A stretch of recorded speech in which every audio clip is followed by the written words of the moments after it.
That's right. That's part of what we're looking at, is how to make sure that we're not ever making it ambiguous to someone who's colorblind.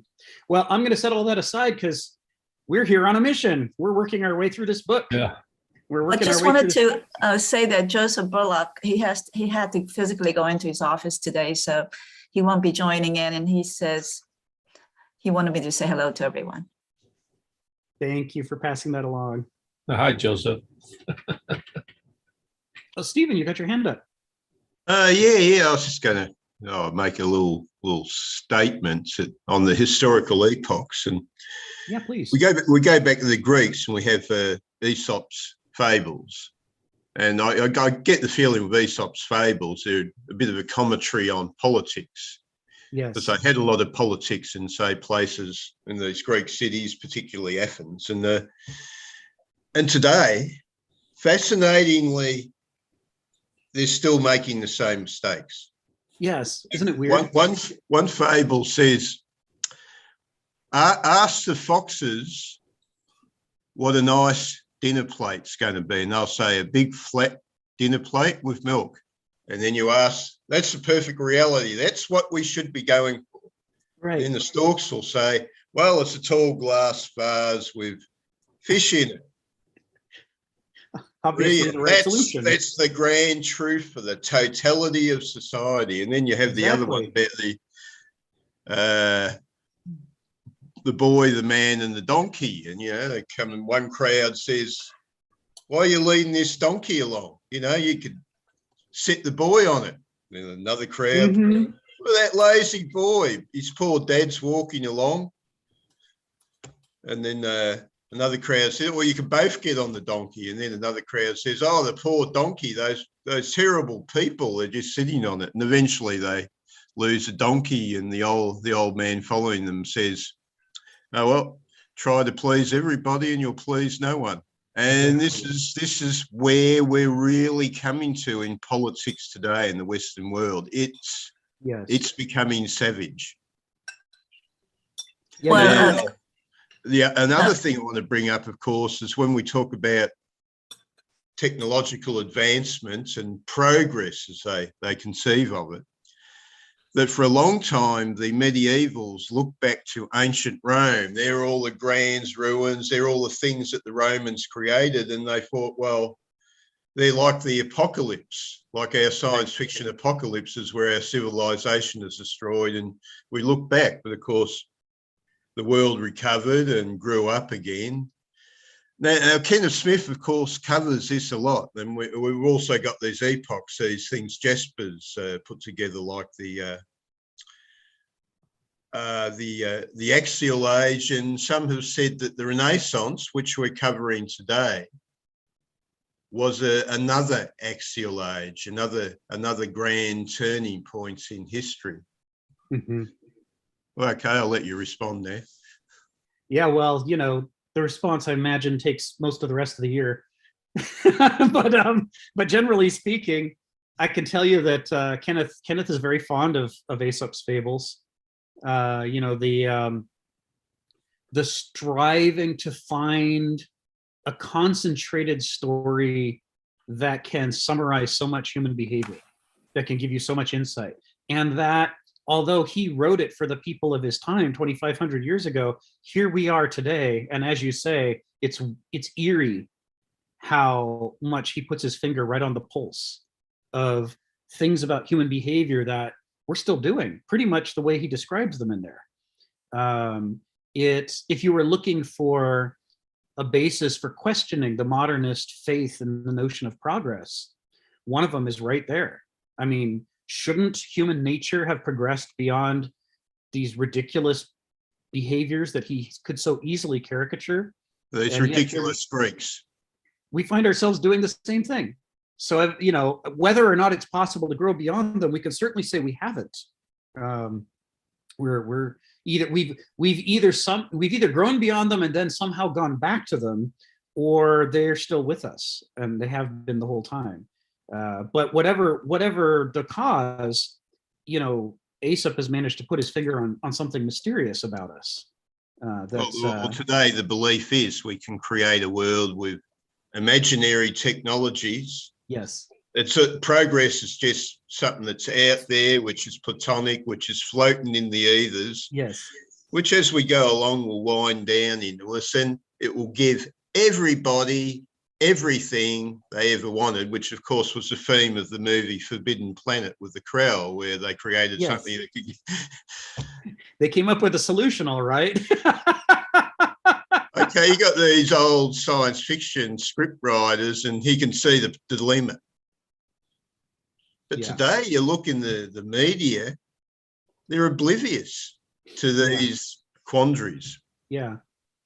A theme that we're going to come back to over and over, but I haven't really touched on directly yet, is the notion of the failure of the generational transfer of understanding, so that the lessons one generation learns, they somehow fail to pass on to the next generation.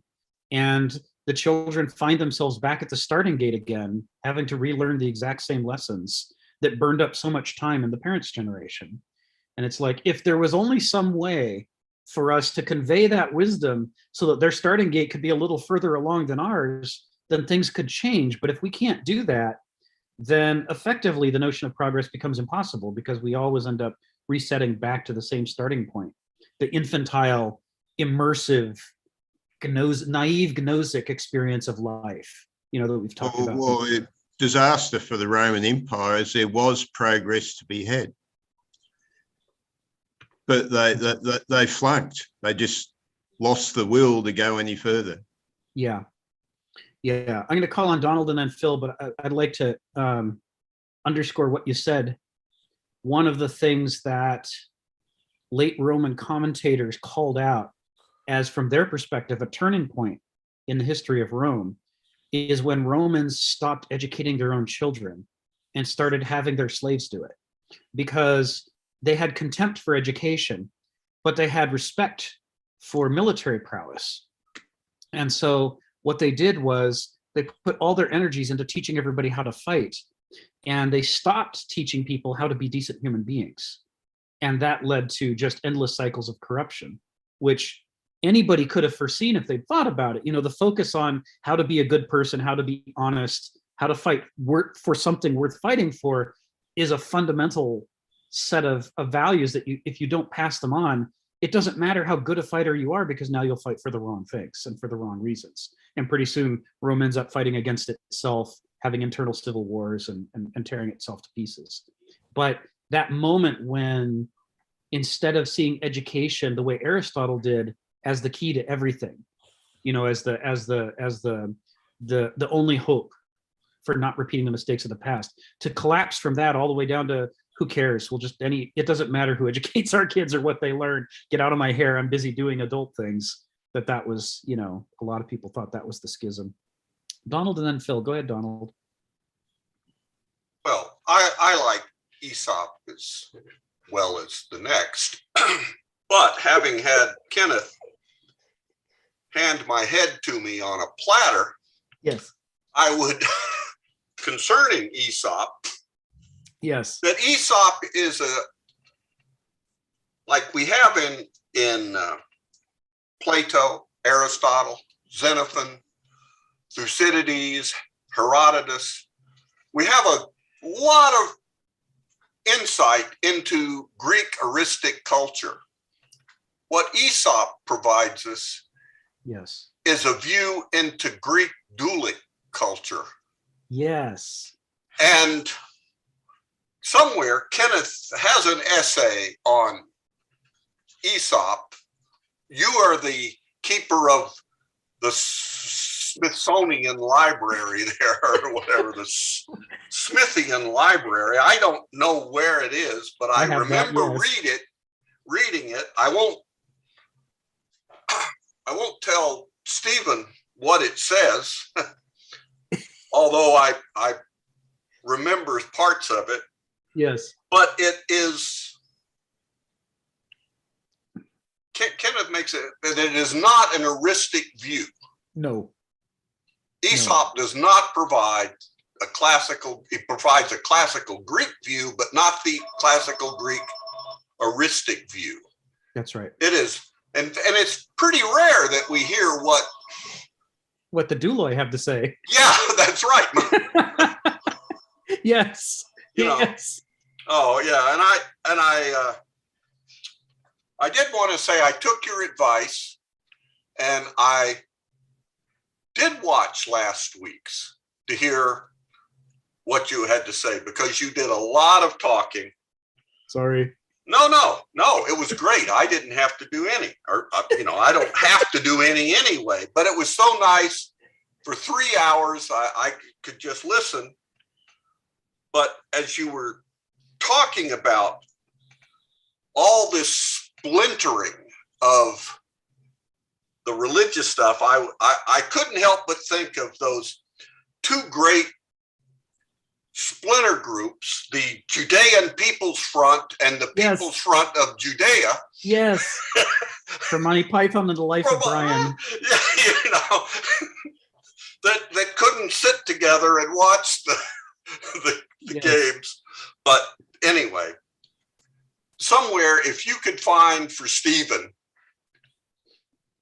a copy of Kenneth's writing on Aesop, I think he would really like it. Yeah, I think so too. Because he makes clear, it's one of those things, it's an essay that really makes it clear how it's not an heuristic viewpoint. What is dualic about it? Yes. And it's something, as I said, I got my head handed to me on a platter by Kenneth, because I just took it as, it's You took it as Greek wisdom at first. Greek wisdom, yes. Yes. Rather And like, oh no. Oh no, yes. It was a lesson I have remembered for decades. Yes. So enough. Yeah, the upshot being that it is so rare to hear the dualic perspective captured in the history of literature, because the Dooloi typically have other concerns. They're not really concerned with generations from now and how people will look back and what they will imagine we were like. And here's Aesop capturing all this stuff. And so I think one way to understand Aesop is by understanding Diogenes Laertius, who wrote Lives of the Eminent Philosophers. You can tell immediately by the way that people cite him whether or not they understand him. Because Diogenes Laertius doesn't entirely understand the people that he's summarizing. And he doesn't want to fully understand the people he's summarizing. What he's passing along is what the people around him in contemporary Greece imagine the eminent philosophers were like. It's a philosophy gossip book. And there are ways in which it's incredibly valuable. There's sometimes he's our only source for certain things. And we're like, hey, look at that. This is, we wouldn't have known that this phrase came out of, Parmenides if it weren't here in Diogenes Laertius. But you also have to know what his agenda is, so you know which parts. Could we have that name in the link, please? Yeah, let's put that in. So Diogenes, not to be confused with Diogenes of Sinope. Yeah, you go watch it out with the John Stevens and Richards here. Yes, Lives of the Eminent Philosophers. The thing to know about Diogenes Laertius is because he's passing along gossip, he's also passing along dualic resentment. There's a line that Kenneth has about the difference between Aristoi and Dooloi is that Dooloi resents Aristoi for expecting them to behave better. And Aristoi have contempt for Dooloi for not being willing to work to try to make themselves better. That sense of, how dare you have standards for me? You must secretly be either just as bad as me or actually worse than me. And I can prove it. And so Diogenes Laertius he clearly invented stories of the deaths of the philosophers. And and the way we know is every one of these philosophers dies in a way that's ironically funny, considering what their dominant philosophy was considered to be. So Heraclitus, who said all things flow, dies of dropsy, which the Greeks believed was, because things stopped flowing. If you go through all the rest of the philosophers, they all die in some ironic way like that. And it's like, what are the odds that actually came out that way? These are the odds, right? What you're seeing there is the culture of resentment in which he's going, they're not so smart. Look, they all killed themselves in stupid ways that any common sense person would know better than to do. This is what comes of thinking too much, right? So in Diogenes Laertius, you're seeing an Alexandrian perspective back on classical Greece, and it slides into the Roman perspective that eventually becomes that it's hazardous to think too much about things. You shouldn't think about anything unless it's practical and immediately useful. And Well, that's how you end up that- Cicero that- apologizing for doing philosophy. That vein is starting to appear more strongly today, I think. It is. That's what her Natalia's parents keep on telling her. Stop overthinking. Don't think. Yes. That's the dualic perspective in a nutshell. Don't think. Just respond. Every time you see an online quiz that says, give me your first 5 answers to this question, but don't think about it. Just answer. That's the dualic perspective in a nutshell, that the true you is the thoughtless you, the reflexive you. And there is a nugget of truth hiding in there, which is that you can get lost in Verstand and completely detach yourself from what you could really turn feel. into Michael Foucault and get completely lost in a way even I couldn't get lost. Exactly. And so, they're right that you do have to struggle to overcome the blinders of Verstand, but it doesn't follow that Verstand has nothing to offer and you should just be, naively gnostic all the time, because then you end up being a doulos. So, Star Trek, in the Star Trek mythos, we did have that element again where we had the eugenics wars, yes, the Wrath of Khan and all that, and there was the space seed. And with eugenics, they'd created a race of Superman who all, these were all the regal types who all thought that they were there to overcome everything and to lead everybody. And as Spock said, what happens when you've got a whole society full of Napoleons? right. So, and this is a fascinating thing, that the line there with this wonderful federation is we have to suppress the vast majority. So the federation presents itself as the ideal, rational world, enlightened world we'd all aspire to, but in the end it's saying, we have to suppress all these potential Napoleons. Yes. Yeah, there's all kinds of issues here. But one of them is that, to go back to what Donald was saying, is that, Kenneth finds Aesop very interesting because he's giving us a dualic perspective on human nature that we don't normally get recorded. And as a result, it, on the one hand, has kind of it's closer to gnostic experience of humanity. Those are the things that are timeless about it, where we say that is in fact what it's like to be around large numbers of people. You're going to see this behavior a lot. But on the other, it also has a little bit of that resentment from Diogenes Laertius. Anybody who thinks they're better, or anybody who even tries to be better, but above all, resentment of anybody who expects or asks or demands that we be better. Those people need to be brought down to prove that nobody can be better. And therefore, as I loll about in my sloth, I'm the pinnacle of humanity, and you all should shut up with your expectations that you have for me, right? This is part of the dualic culture, is that it's not enough that it immerses itself in life, but also that it resists the uplift when it's coiled around into that dualic form. Phil, and then we'll go to the text. Yeah, it seems to me that, I guess my question is, we finally recognize that psychology plays a great deal, but in the ancient world, it was more sort of diverge. Yes. So it's not as intense. It has certainly increased its intensity, despite the fact that we understand that psychology, in a sense, filters everything else.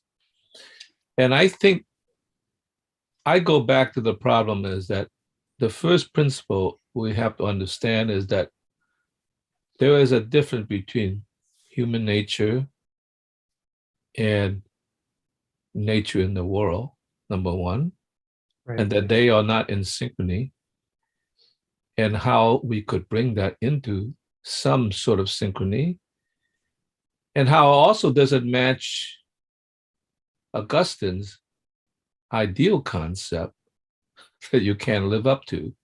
Yeah. So many people think that, because of my speaking up against Augustine, I dislike Augustine. I actually like him quite a lot. It's just that we cannot live up to it. So in some sense, it's a problem. And I think the first thing we have to recognize that we ourselves, each of us, are imperfect. I remember stating that, way back when I was when I was actually teaching, that I came home one day and says, I've discovered the missing link. The missing link is mankind. That we are, in a sense, the link between the beast and the human. And I've been painting fallen angels ever since. That even when we achieve our humanness, we are still imperfect, but at least we understand our imperfection and try to, in a sense, mitigate it within ourselves and not just project it onto others. Although we do that, but we at least accept that as they are guilty, so are we to a certain degree. And so therefore, in a sense, that allows us a degree of moderation and to a certain degree, compassion to the imperfection, as we must forgive ourselves. Yes. To a degree, not to the nth degree, because we have to control ourselves. And I think as soon as we accept that, we have a better chance of at least becoming human as fallen angels, rather than just mere, the missing link, which we all existed, because we are denying the imperfection within ourselves. Yeah. Imperfection in terms of understanding, but imperfection in terms of motives and resentment and all those sort of things. Yeah. I know every day that I am in that way imperfect, but at least I try to mitigate that to a certain degree. And anybody who does not accept that, then in a sense have not taken the first step. Yes. To understanding the possibilities of what a human being can be. Yes. And so I think that's important. And that's why, I was a very avant-garde artist. I still think of myself as, but I've just settled into this thing because I actually believe in it so much that, that every time I make a painting, I'm engaged in a kind of prayer. Not that prayers could actually do anything, but a prayer for humanity itself, So when somebody says, well, how long are you going to keep doing this? And I said, well, when should I stop praying for the mess we're in? I guess, in the last days or whatever, And so in some sense, while I might still do other things, I am not going to give that up. Well, except now that I can't even do anything with my hands or whatever. So I miss that. So now I'm engaged in these dialogues as a minor replacement for my time in this, I was praying in the studio. So that's what I got to say. I think the first thing to recognize is that we ourselves are also imperfect. Thank you, Phil. Yeah, I agree. And it's so as we dig into this text, as we work our way through this transition, we've already started the transition, the comparison and contrasting between the ancient and the medieval epochs. As we wrap up the medieval and begin to compare it with the modern, and through doing that, also compare the modern with the ancient and start to do the tracing and say, what did we get from where? Which parts of the culture that we think are distinctively modern are not actually modern at all, but are holdovers from something else. And in that light, what does that say about the things that are uniquely modern? It's this process, like any serious philosophical process, is going to be unsettling by definition, because it's about uprooting the foundations. And when your foundations are uprooted, you feel like your ground's not under you. You know what I mean? You lose your balance. You start to feel you start to worry about what'll fall over, how much is going to collapse if we excavate under this foundation. If we decide that this foundation is problematic and has to be moved, we worry about the things that are going to fall down and collapse. So I'm raising the protest against the word problematic. yeah, any word will do. I don't really care in that spot which one we use.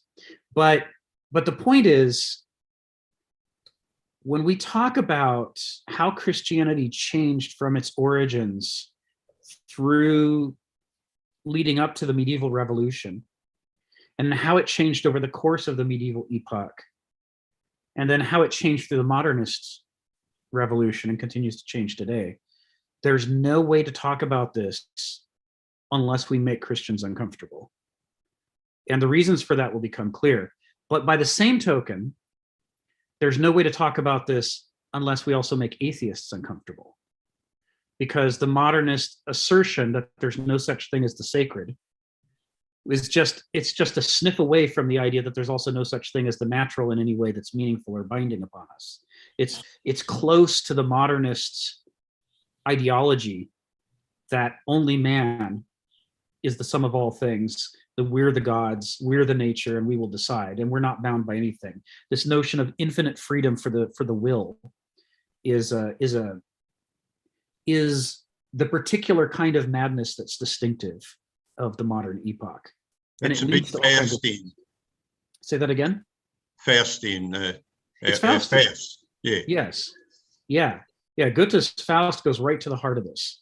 So, as we talk about this, we got to be prepared for the fact that we're gonna say some really uncomfortable things. And if you haven't heard something that makes you personally really uncomfortable yet, you will soon, because we're gonna dig into this stuff about, like, what is the nature, from a medievalist perspective, what is the nature of Christianity? We talked last week about the idea that there was a diremption in Christianity, that the original Christianity was suppressed as heresy, and that the new Orthodox Christianity, the medieval form of Christianity, was in many ways an inversion of the value system of the original Christianity.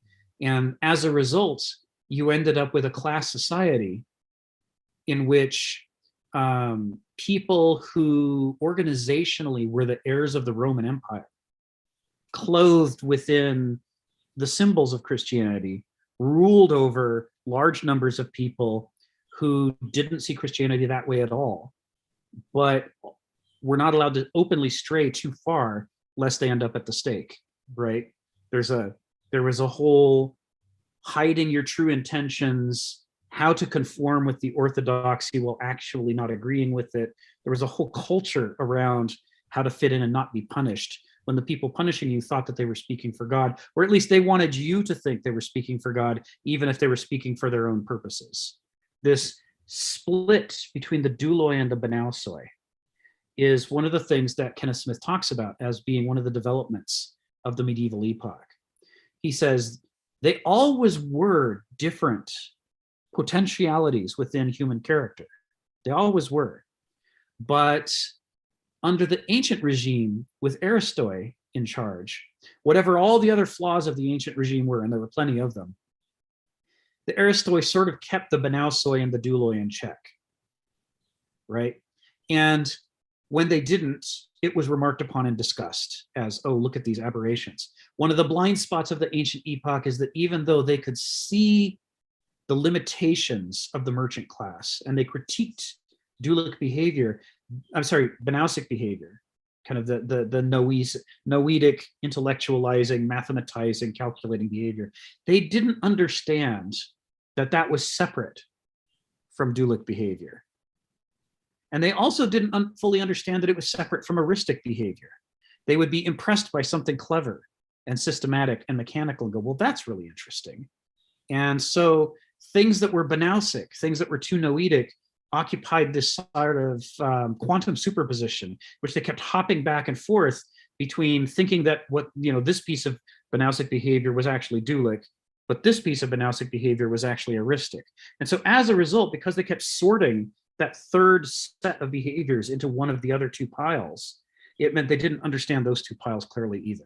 They didn't fully understand what an aristos was, because they had banausic things lumped in with it. They didn't fully understand what a doulos was because they had Banausic things lumped in with that. And Banausea itself as a potential was not entirely visible to them as a result. They thought it was just details of the other two.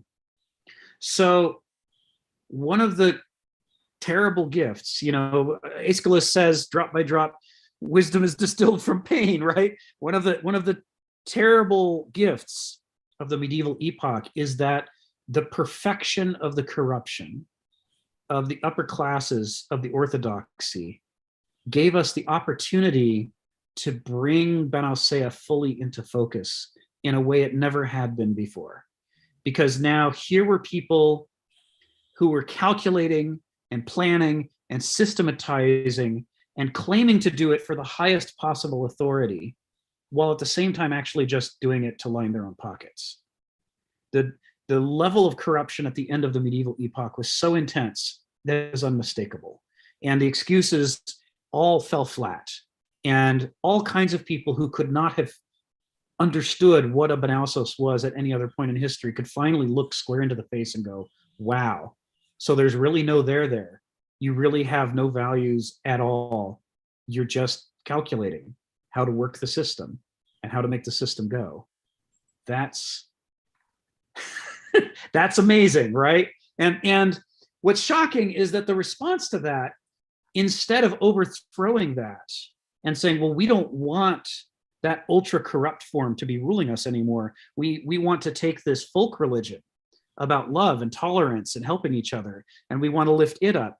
What instead happens is at the end of the revolution, we're being run by bankers and merchants and lawyers, right? It's all the calculators, but without the mask of Christianity anymore, right?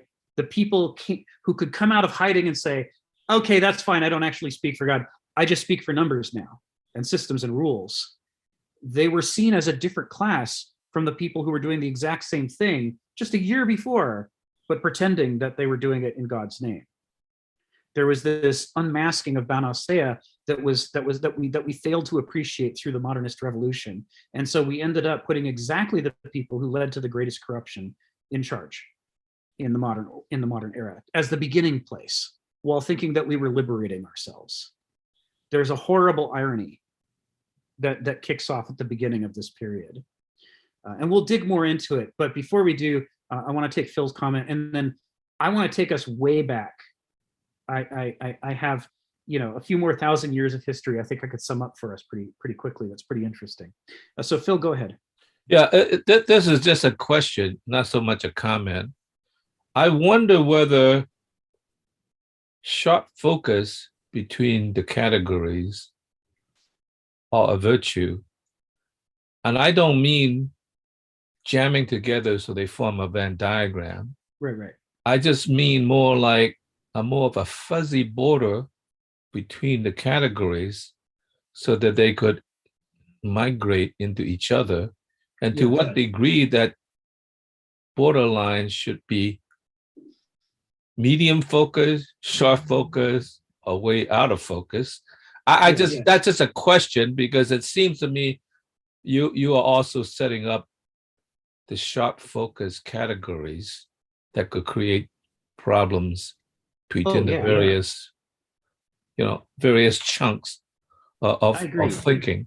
We want to avoid noetic categories because they're just the law of the excluded middle starts to become too appetizing for us. So when I talk about the sharp distinctions, I can't talk about those sharp distinctions on the boundaries, because on the boundaries you can't tell where you are. The boundaries interpenetrate like all living organisms do, right? So where it's not even a gray area, it's an area of mutual interdependency and growth and unfolding. But it's when you look away from the boundaries towards the centers, the flourished period of each one, that they are the most distinct from each other. Yeah, that's what I call the borderlands, the boundaries. Yeah, the borderlands are period. Those are places of dialectical growth rather than of replacement. Okay, thank you for the answer. And what's ironic about it is that frequently at those borderlands, the people engaged in consciously pushing behind the old order often believe there's a sharp division, because they're consciously rejecting things and tearing down structures. But of course, what they don't understand is how much that they think is new was actually growing in the previous order, Yeah. and how much that was old are they carrying forward unexamined without thinking about it. So with that in mind, to set up the Renaissance, I actually want to take us back, I don't know, to 3000 BCE, 3000 BCE. Because what's interesting is that when we look at the history of let's pick Europe for this one, because I've done the most kind of study on the genetics and paleontology and archaeology of Europe compared to other continents. What we see happening is that, you know, Europe was pummeled by the Ice Age 20,000 years ago. Most of it was covered in ice. People were almost, one of two things happened. Either people were entirely shoved out of the continent, except for refugia in Spain and Italy, or the only people north of that were up on top of the snow and ice, or in similar tundra areas. And as a result, there's nothing left for us to find to prove that they were there. There's no way for us to know which is which. But all of our archaeological evidence from that period is from the south, much further south. And we know that as the maximum glaciation, as the earth warmed and the maximum glaciation gave way and the ice began to retreat, we know that people followed it north. The herds followed it north and people followed the herds. Hunter-gatherers were the first ones to follow in. We also know that Homo sapiens, after that last maximum glaciation, were different than they were before it. We had evolved a lot during that time physically. You can tell that from 40,000 years ago compared to 15,000 years ago, that Homo sapiens is the same species. But you can also tell that the 40, 45, 60,000 years ago, it was a much more robust bone structure. Like, this was an animal that was used to being knocked around a whole lot more and had to be able to survive that kind of impact. Whereas later we were getting more graceful and fragile. A lot of things were thinning up on us. So as these people moved up from Spain and Italy, as the ice sheets retreated, they had changed, and they were they were following north. So we know that roughly starting around 8000 BCE, that we start to get agriculture moving in from the Middle East, coming up through the Balkans, traveling up from Southeast Europe, coming up through the Danube, especially spreading first throughout Greece and Italy and Spain, and kind of more slowly crossing the Alps or going up around the Alps to get up onto the North Seas. There's an element of controversy there over the language. 50 years ago, they would have claimed that these agriculturalists were Indo-Europeans. But now we know they're saying they weren't. No, the Indo-Europeans were cattle herders who came after them. That's right. And that's exactly what we're about to talk about. That this first wave that was passing in from around 8000 BCE to, I don't know, hit the British Isles around 4500 BCE maybe. You know, it took thousands of years for them to kind of move up. And we can see that when they came up, there wasn't warfare with the hunter-gatherers. There was interbreeding. They blended as they moved. We know by the genetics and what we see. And they created what was for a long time a very stable culture in Europe. It lasted for thousands of years. And from the archaeological evidence, what we see is we don't see evidence of highly stratified class societies. They didn't build those kinds of graves. They didn't build those kinds of monuments. And their weaponry, although they had some, didn't dominate their tool making. It was like a knife that you would stab with was just another kind of knife along with all the other knives that you'd be using for, cutting off skin or cutting up game or what have you. It's not really until the late 2000s that we start to see warfare and class society move into Europe. And they move in one big wave that splits up and goes into different streams. But we've now been able to trace the language and the genetics of the people who came in and brought those things. And at first we thought that they came in and conquered the previous civilization because they were superior. they're more violent, right? This is where you get the Germans talking about the Aryans, right? They're imagining a wave of superior people coming in and replacing inferior people. But what we've discovered is that's not what happened at all. As of just in the last year or two, we found evidence of the Black Death. The Black Death in an earlier, nastier form, a pneumonic plague that spread very rapidly just through breathing, spread throughout Europe and decimated the populations. And over the course of several centuries, there were population collapses, and what used to be surprisingly big cities from old Europe, they just stopped building them anymore because they couldn't afford to be in close proximity like that, because then another plague would break out. So by the time these new invaders came in, and bringing with them a class society and warfare, it was like the second wave of European colonization of the Americas. They were moving into not a vacuum, but let's say a deeply weakened population. This is the Yamnaya herders. Yamnaya. Let me put that into the. Thing here. You can look up the Yamnaya on Wikipedia or elsewhere. There's been a lot of genetic analysis of them. We now know that the Yamnaya were the Proto-Indo-European speakers, and we can see, because we see as their genetics spread from region to region, that corresponds to Proto-Indo-European spreading from region to region. They happened at the same time, so we know it was them. And wherever they went, they started to make tombs and that showed class society structures. And we know that they were patriarchal. We know that they were herding. We know that the wheel was big to them. They used wagons and chariots. We know that they were Klingons. Klingons? They're a bit like the Klingons out of Star Trek. Honor. Right? Yes. Honor and warfare, yes. You're right. How many Klingons does it take to change a light bulb? None, because they're not afraid of the dark. Yes. And everywhere they went, what they did with the native population was not wipe them out, but enslave them. Everywhere they went, they created a class society in which the people who already knew how to work the land were kept in place to work the land. And they put themselves on top of it and said, now you're going to work the land for you like you always did, but also for us. So this became the pattern that spread out throughout from Eastern Europe into Western Europe, throughout the steppes, throughout the Middle East, and into India, everywhere that they went. These were innovations in human organization. So here's the thing, 2600 BCE, they're still moving up the Danube. They're just hitting the Hungarian plain,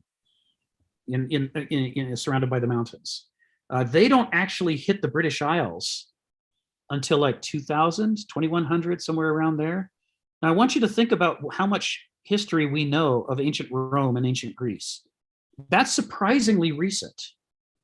I mean, it's sort of shocking how recent class society and warfare are moving into Europe. And the idea. Could you imagine the Depression when you finally ran out of territory to enslave? Yes. Like Alexander, no more worlds to conquer. Yeah, then what happens to your culture? Sure. So the spreading and the differentiation and the other thing that's happening is everywhere they go, they are expecting the people that they are conquering to speak their language and worship their gods and to give up their old language and their old gods. The only language in Europe left from before that is Basque. It's the only one. All the rest are gone. And the Basques have it because they were so tough and mean that nobody could conquer them, even the Romans, even the Inquisition. Everybody tried to do them in and get rid of them as the anomaly that stuck out, but they still held on to their language and some of their customs. But it's that nail sticking up out of the floorboards. You just have to bash down. Yes, everybody hammered on them. Everybody tried to get rid of them. So when we talk about these three epochs, starting with the first epoch starting around 776 BCE, somewhere around there, like the traditional founding of the Olympic Games, and then running up until 500 something CE, and then the medieval running up until around something like 1500 CE. We're Kenneth Smith, Hegel, all these people are not trying to say that these three epochs describe the whole march of history by any means. And for us to understand these epochs, part of what we have to understand is that they don't represent the sum total of the possibilities. In the same way that we need to be able to refute the modernist orthodoxy, that the modernist perspective on the world and human nature is the sum total of what's possible. We also don't want to fall into the trap of thinking that our tidy little schema of three epochs sums it up either, despite the fact that it has done some very interesting kind of transformations of where we get meaning that would seem to cover all the bases. In fact, they don't. They all happened within the context of this kind of what was set in motion by the Yamnaya invasions of Europe. So one of the subtexts under all three of these is who is to dominate and who is going to be dominated. And none of these three epochs, well, the ancient epoch was sort of willing to say it outright, right? The ancient epoch was willing to say, well, the best people are going to dominate. The people who have the best natural character, who nature has ordained should rule, that's who will be in charge. And that's why they made a whole system based on meaning coming from nature, because rulership was being derived from, well, obviously I'm superior to you, and that's why I'm in charge. And if you can raise yourself up and you can be superior, well, then you should be in charge. They sort of retained this idea as part of their, whether or not they lived according to it, whether or not there was corruption, right? Whether or not they fell, especially by the end, whether or not they fell short of the ideals, this was their argument, that nature was deciding who was in charge. So in the medieval epoch, what we're seeing is a change. And the change is happening in two ways. The first is nature is overthrown, and now we say God decides who's in charge. On the other hand, we're sort of trying, right, the basis of original Christianity is that nobody's in charge, not even people appointed by God. We're all equals. We're all brothers and sisters under the Lord. And so this is supposed to be, a flat, non-hierarchical structure. This was a slave revolt against the hierarchies of the ancient order, and it was promising a flattened world. But it didn't deliver that, because the Orthodox got in charge, right? In the 200s and 300s, they took over the church. They managed to line it up with the structures of Rome. They managed to take over Rome, and then they took forward those hierarchies into the medieval epoch. And so what they actually delivered was different from what they promised. But throughout the entire medieval period, you have something you never had in the ancient order. You had a claim that you were doing one thing while you were obviously doing something else. The hierarchy, unlike the ancient order, where the hierarchy said, of course there's a hierarchy, we're better than you are, so that's why we're in charge. In the medieval epoch, they said, oh, no, nobody's in charge. I mean, only God's in charge. This is just my role. We're all serving God. It just happens to be my role to tell you what to do. It's just a coincidence, nothing to see here. And so this notion of playing games in your head and sifting reality into the experience that you can see versus the experience you have been taught to memorize and pretend according to becomes refined in the medieval era in a way that the ancient era never asked its people to do. Remember last week, we talked about the change in faith. We said in the ancient epoch, it was no struggle to have faith in the ocean. Duh, it's the ocean. It's right there. You go out onto it in a boat and you can feel its power. Nobody has to teach you a catechism to memorize that it has power because it's right there. But faith in the medieval religion became the inversion of that. It said that anything that you can see that's obviously true, that's worthless. There's nothing to see there. The only things that have meaning are the things you can't see, and we will tell you what to believe. And even though you can't possibly believe them because you're not experiencing them, we're going to teach you a new mental trick. And the trick we're going to call faith. But it's the opposite of what faith ever was before.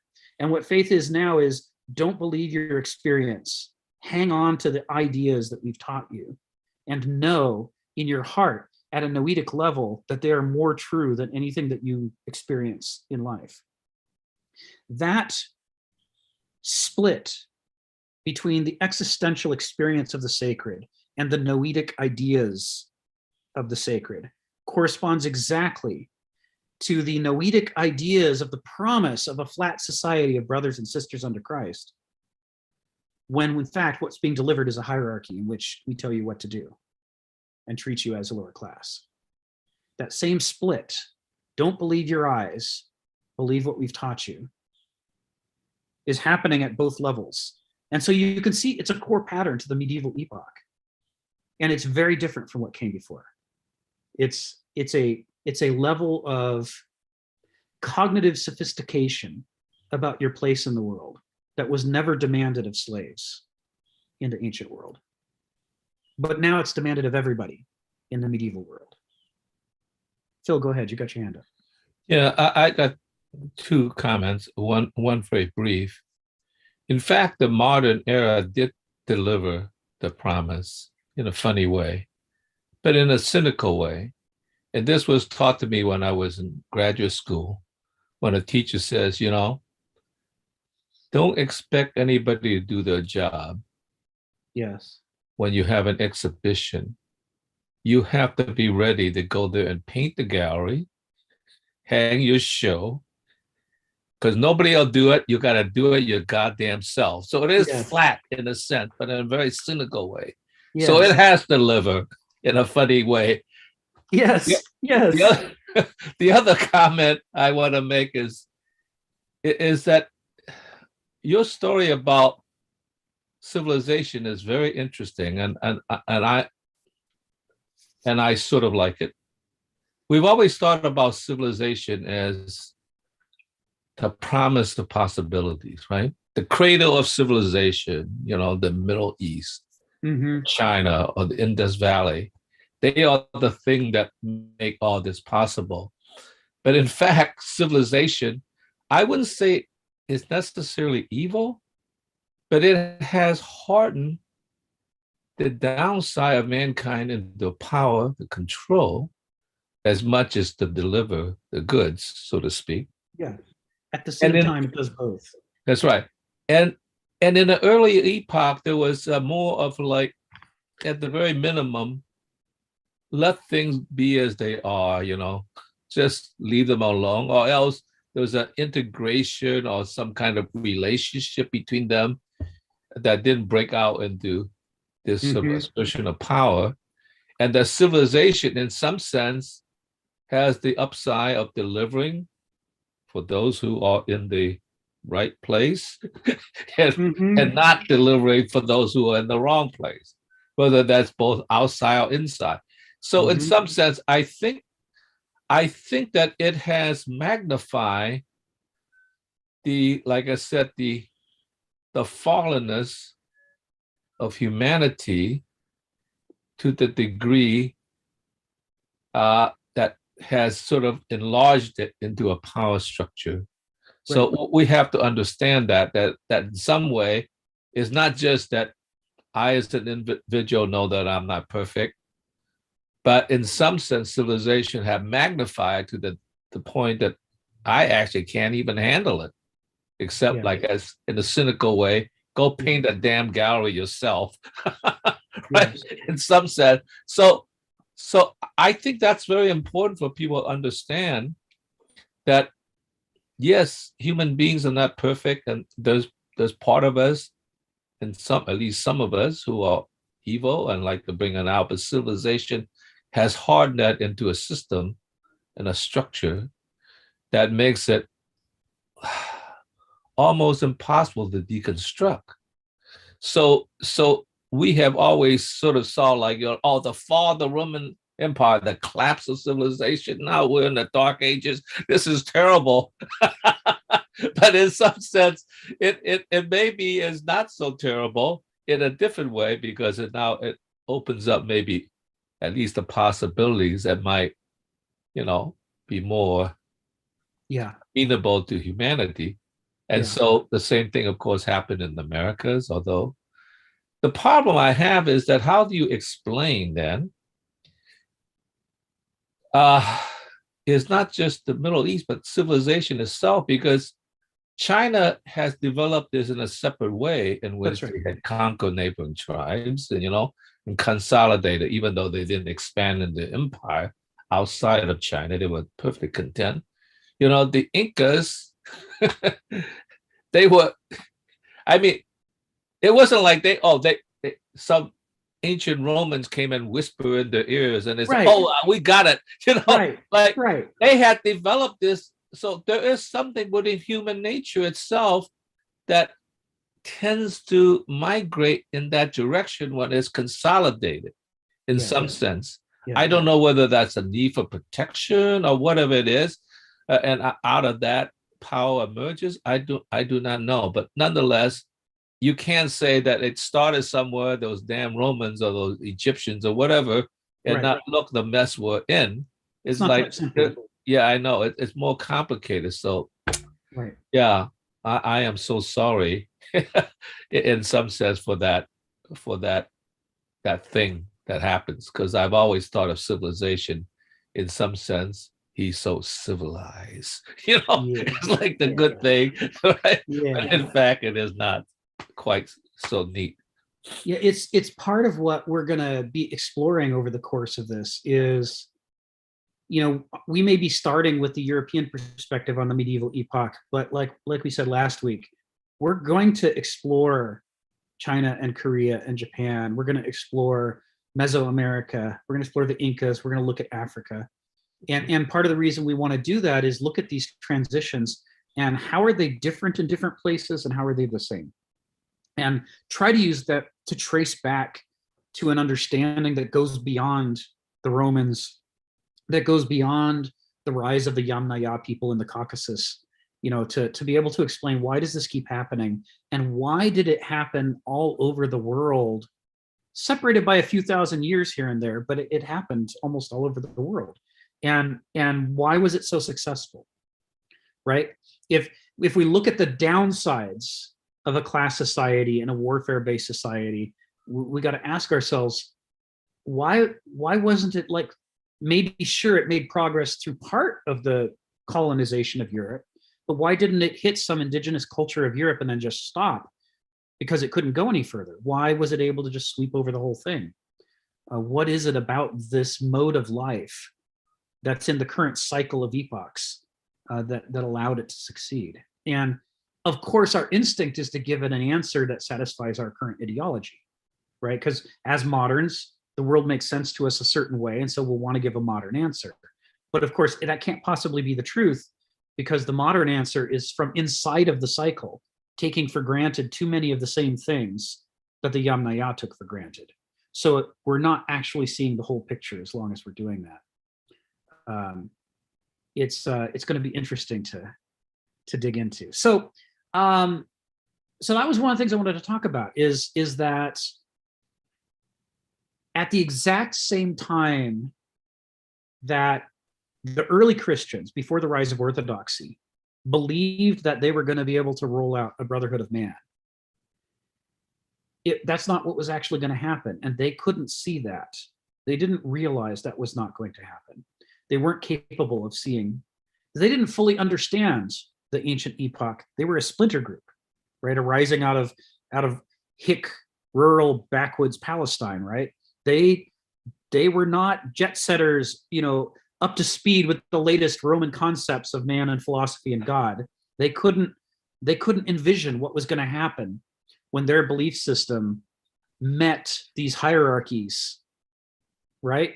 What we were seeing in some ways was like an indigenous peasant religion spread out until it came into contact with one of these class-based, warfare-based societies. And like all of the previous indigenous cultures of Europe, you know, the class-based colonizing civilization was going to colonize their belief system too. But they didn't understand the difference well enough to be able to foresee what was going to happen. And so what we get in the medieval epoch as the religion, the dominant organizing force for Europe, is the intersection of these two things, rather than either thing in its pure form originally. So that was one thing I wanted to talk about this, is because it puts an interesting perspective on all of this. And it means that one way to understand all of the epochs that have followed the spread of the Yamnaya, the demiurge, yes, we'll get into Gnostics in the weeks ahead. This will be some fun stuff. One of the things that we have to understand is that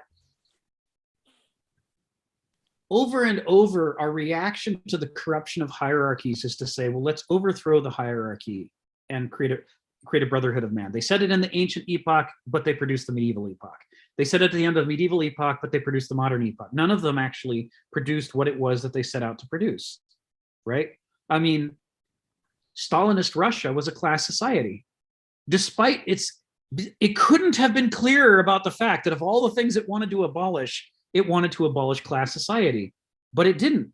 Instead, it made a class society at least as rigid as what we have in this country and other places. So how is it that over and over people can go in with such clear goals and such powerful motivation, such strong reasons to want to succeed at those goals, and instead recreate the very problem that they're trying to overcome?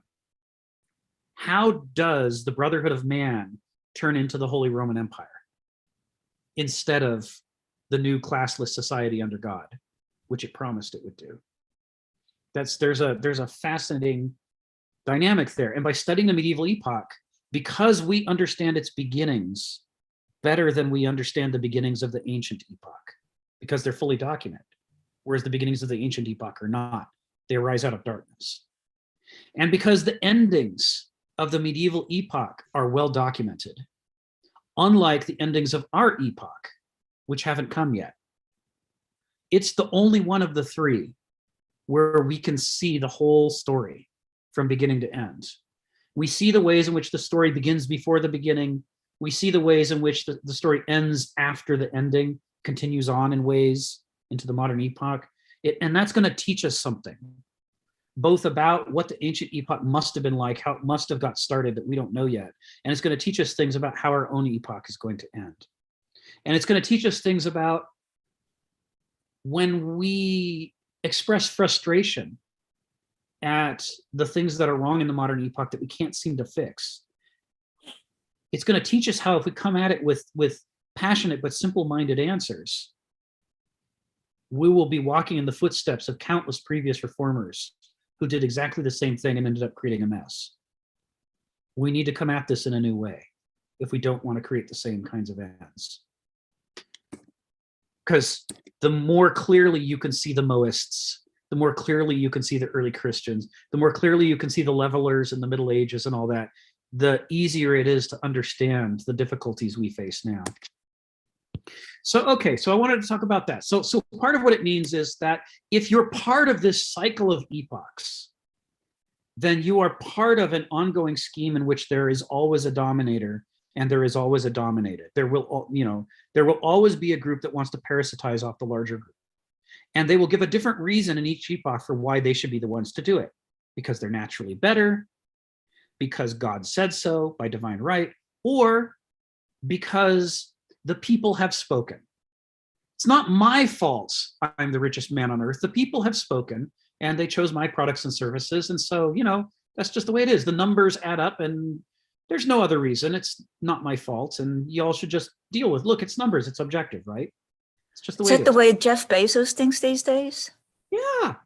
All these billionaires think exactly the same way. Look, I just played the game. I just followed the rules. And the rules, at the end of the game, the numbers added up and, so I've got all the money. And I'm sorry, that's just how it is. Don't get angry. It's just a game.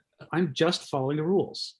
This is how a modernist responds. Instead of a modernist saying, yeah, of course I'm in charge. You people suck. Somebody needs to be in charge of you. And I'm obviously better, so it should be me. That would be the ancient answer, right? And the medieval answer would be, look, I didn't want to be in charge, but God chose me. God finds somebody who could be his authentic agent on earth. And, I know I'm a flawed person and I've got all my problems, but look, he picked me. So, shut up and do what I say, or else you're talking against God and then we have to burn you at a stake. So each epoch has a different answer to the question, but what we have in common is we all believe that somebody should be unfree and should serve a smaller group that is free. Even the modern epoch, which says as its catechism that we are all free for the first time in history. Inalienable rights from birth, life, liberty and the pursuit of happiness. That's right. You don't have to struggle for liberty. You just get it by birth now. And you don't have to do anything to protect it. It's just always there. Trust us. I know you're bankrupt and you've been kicked out of your house and you're living on the street and you're going to live 10 years shorter than I am because you're going to have all the diseases of poverty. But trust me when I tell you you're free. You're just as free as I am. This is our catechism, right? And that catechism has a direct relationship to the medieval catechism. The medieval catechism said, we're all a brotherhood and sisterhood of man. We're all equal. I know you see bishops walking around in gold mitres. I know they're wearing unbelievably embroidered things like you've never seen in your life, and everything about their lives is better than yours. But trust me, we're all equal under God. Just disbelieve what you see with your eyes. That's what we do with freedom in the modern epoch. I know you see that person over there with, weeping sores and they can't get medical treatment and they can't get education, but they're just as free as Jeff Bezos because we said so in the Constitution. Ergo, they're free. This is a kind of meaningless freedom. And meaninglessness, nihilism, one of Kenneth Smith's recurring themes that he draws on from Nietzsche and Hannah Arendt and others. Nihilism and meaningless is very core to the heart of the modern epoch. It's the answer we give for many things. When we say nothing personal, I don't have anything against you. I just had to bulldoze your house because that's where I'm putting my freeway, right? That is an appeal to meaninglessness. You can't blame me. I mean, if I had any traditional values or religion, maybe we could have a fight. But look, it's just the numbers told me to do it, so I did it. There's nothing to fight about. You look at my spreadsheet. This is how moderns answer questions of meaning. And so that's how we answer the question of why are some people incredibly privileged while other people are living miserable lives, serving those people? The answer is, oh no, first of all, there's no classes, so disbelieve what you see. We're a society of freedoms and everybody's free. And furthermore, even if you were to point it out and highlight it and say, well, why is Jeff Bezos living one way and this other person is living a different way? The answer is there is no reason. It just came out that way. Those are just the rules. Those are just the numbers. There's meaning is pointless. Don't waste your time talking about meaning. We learned that from the medieval era. That trick of disbelieve what you see and learn to reason according to ideology, that was a medieval trick. They did it at the level of religion. They did it at the level of politics. They did it at the level of nature and human existence. At every level of meaning, they created a schism so that you had two Christianities and you had two kingships, reasons for kingship. You had two levels of what it's like to live in the world. Everything was split into the way things actually are and then the way that we've been taught that they are, that we will continue to think that they are, or at least say that they are and act as though they are if we don't want to get into trouble with the authorities.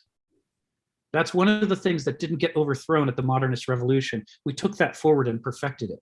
And we created the sciences of marketing and public relations and spin doctoring and turned them into an industrialized mechanism for mass manufacturing the way that people see the world.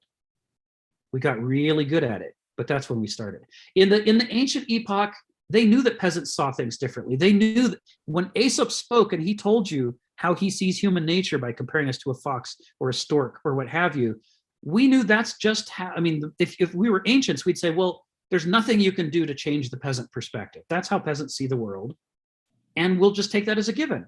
And if we're going to rule, we're going to rule with the understanding that that's how they are.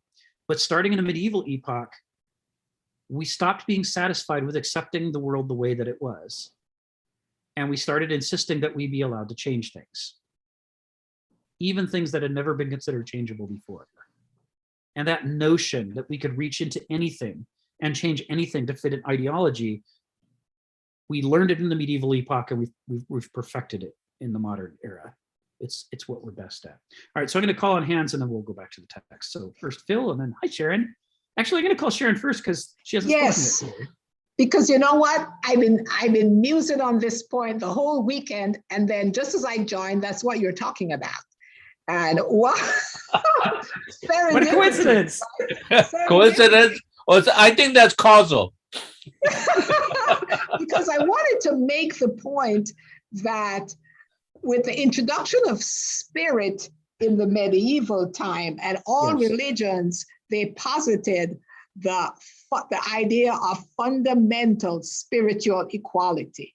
Yes. So that no matter where you are or Yes. how you live, the spiritual rewards are the same. They are Yes. equal. And Yes. that's the myth by which they lived by. That's right. And that's the epiphany that I had. I said, why is it that, and Jesus himself said it, the poor Yeah. will always be with us. If you want to learn about God, look at the poor. Yeah. He Yeah. perpetuated that. That's right. That's right. And that's what's so interesting about the medieval epoch. We as moderns, we focus on the end of the epoch because that's the part we broke away from. We focus on the corruption and the hierarchies and all that stuff. And it's true, there's a lot to be learned from that. In fact, there's more to be learned from that than we have learned from it. There's a lot we can learn about ourselves by looking at the end stage corrupt medieval epoch. But the whole reason there was a revolution is that there was this second trend in medieval culture, that even right out of the gate, medieval culture had split. And there was a whole nother layer that was saying Christianity should be like the religion that Jesus spread and not like the orthodoxy that the established church was trying to promulgate. There was a disagreement from the very beginning, and the notion of a brotherhood and sisterhood of man, the notion of spirit, the notion of meritocracy, that was in the running from the beginning, and it got stronger. And the fact that the people at the top kept having to make excuses increasingly and say, okay, well, actually, you're right. Jesus said those things, and I totally agree with those things. Even if they didn't, they had to at least say it in the hierarchies. They had to more and more satisfy this desire to see Jesus's religion come to fruition, and not That just was this Roman the religion. debate with the Franciscans. Yes. Well, isn't that why I think that's why Christianity adopted that. That's why Constantine adopted it. And so Yes. when Karl Marx a couple of years says that religion is the opium of the masses, this is Yes. one part of the opium. Yes. That spiritual equality, which is the same whether you're rich or poor, is really part of the myth. And that Powerful. allows for acceptance Yes. of the people who are poor, Yes. right? And without questioning the people who have wealth. That's right. And even though the people who are poor play a significant part in the creation, because Jeff Bezos didn't make all that money on Amazon No. by himself, everybody who worked 80 hours a week did that. That's right. You That's know? right. But if you're religious, you don't question it, because in heaven, God is going to see Jeff Bezos just the same as the guy who's riding around in his van. Yeah, that's right. That's right. There is this story that says things might be unequal now, but give another 40 years or so, and we'll we and the people we're upset with will both be in heaven together, and God will have sorted things out, and the equality that we're waiting for will happen then.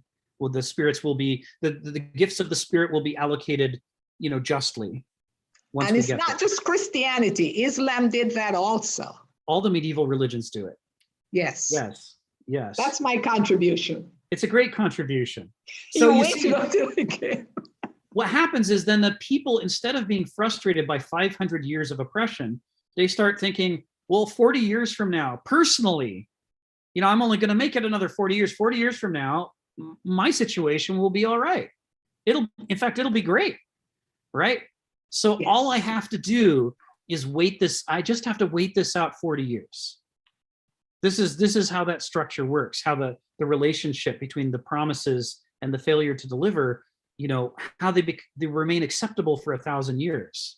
It is because for each person, it only felt like they had to wait a little bit of time for justice to come, just a little bit longer. And we have reserves that we can draw on to make it through difficult times, or we did in the medieval era. So we'll come back to this really strongly after we go through the current round of questions, because I'm going to talk about the nature of freedom and peasants and modern workers, because there's some very interesting things there that illustrate medieval versus ancient versus modernist conceptions of freedom. Stephen and Phil. Go ahead, Stephen. Oh, wait, it was Phil first. I called on Sharon ahead of Phil, so go ahead, Phil. Thank you, Phil. Oh, you're on mute. My internet is unstable. That's why I had to go in and out. Okay. Well, while the spirit might talk about waiting for the promises of the future, I mean, actually, Warren Buffett had an answer for the present. If indeed capitalism is the game, and Elon Musk is in the top of the chain, don't blame him. That's the way the rules are. That's how the Warren rules are. Buffett says, imagine if you, right before you were born, God, or whoever, whatever the spirit is, allows you to choose the rules of the game. Okay? You could have any rule you want, and it will be the way it's manifested in this present world, not Right. in heaven, but in this present world. Right. He said, however, there is one proviso. You have no choice.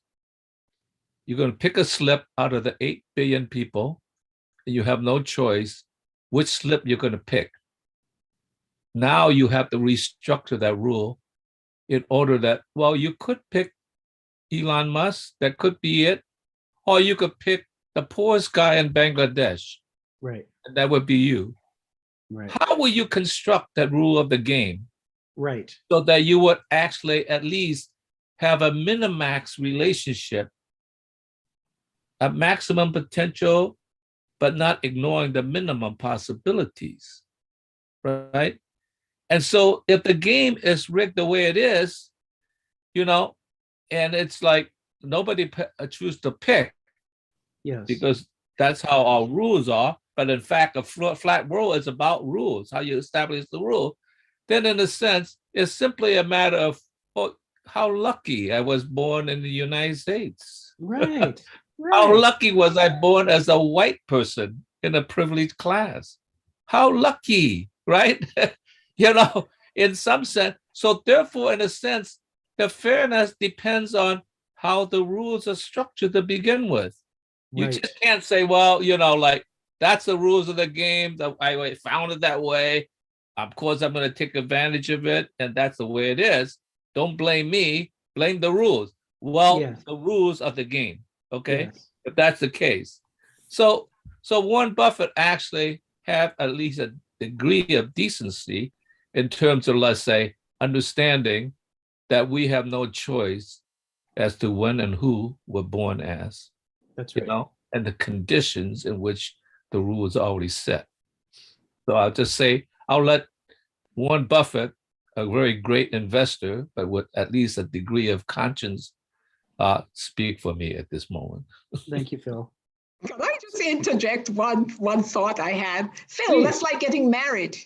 You meet, you have all these guys and you see them and you pick one, but you have no idea how they're going to implement the rules of the game. Right.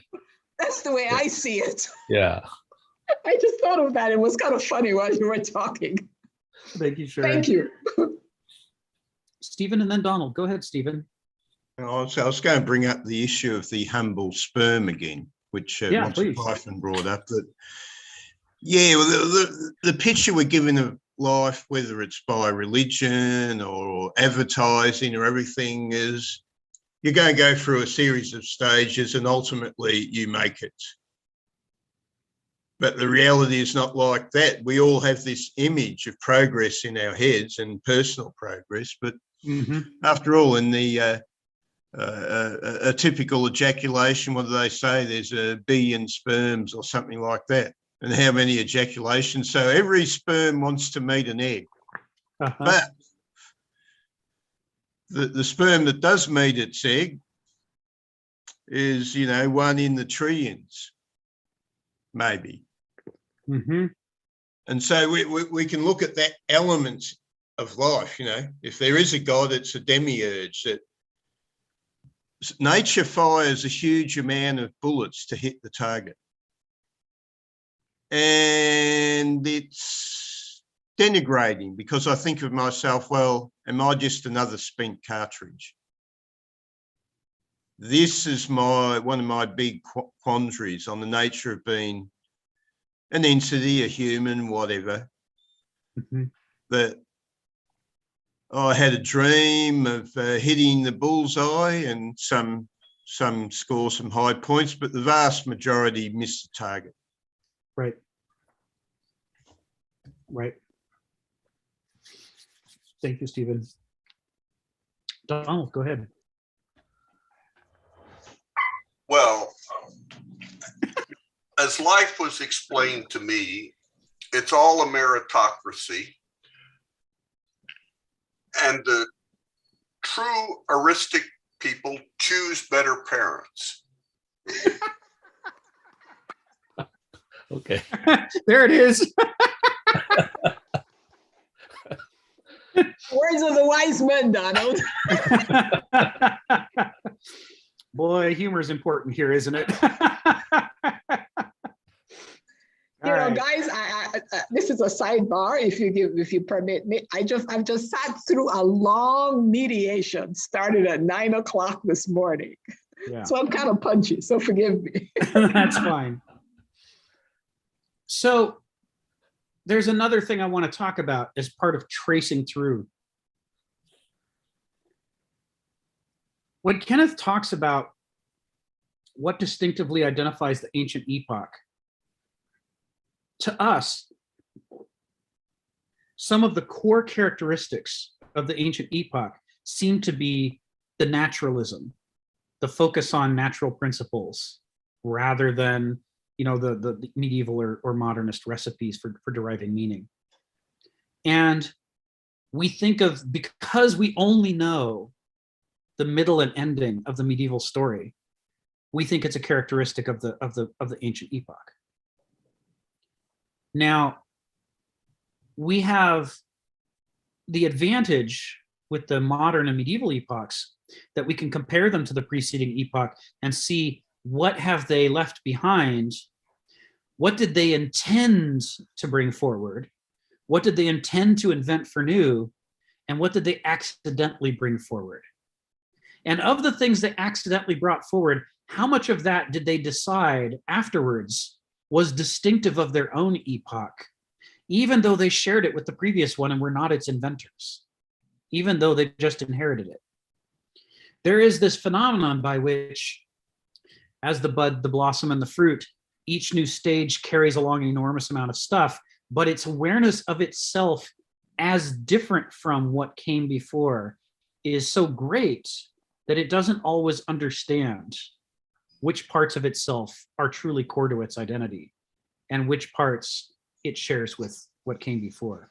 So for us, the challenge in looking at the ancient epoch is that we may be, in fact, I think it's a certainty that we are inclined to ascribe to it certain characteristics that it may not have invented.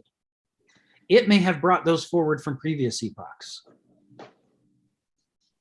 They, in fact, they may be in a weaker state in the ancient epoch than they were in the previous epochs. We don't know because we can't see the previous epochs.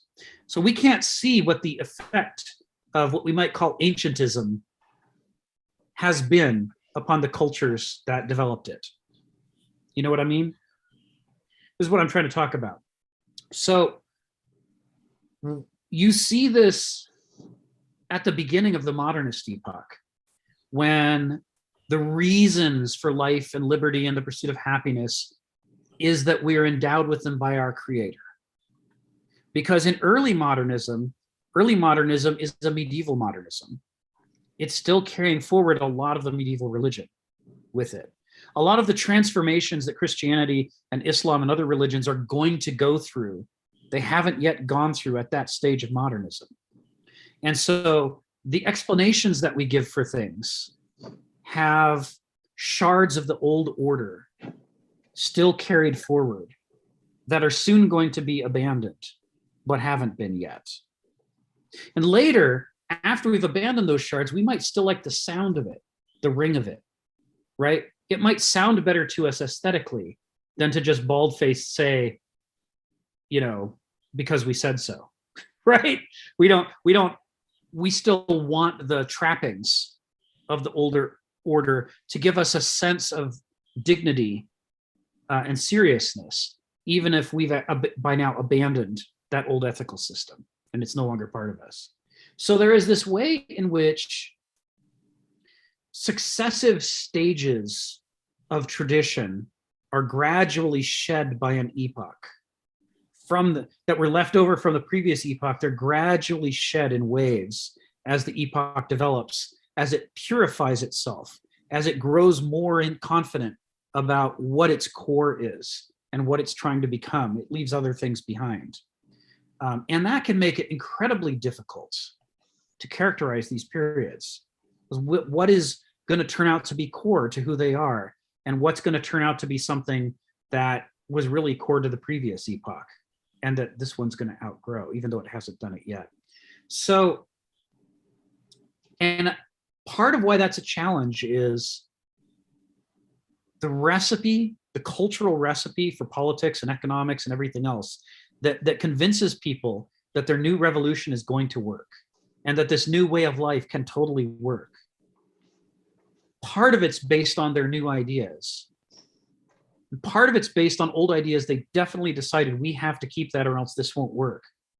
But there is a bonus of unexamined dependencies that they're going to get rid of because they don't think it's part of the recipe, but it is. The only reason they're surviving is that they haven't got rid of it yet.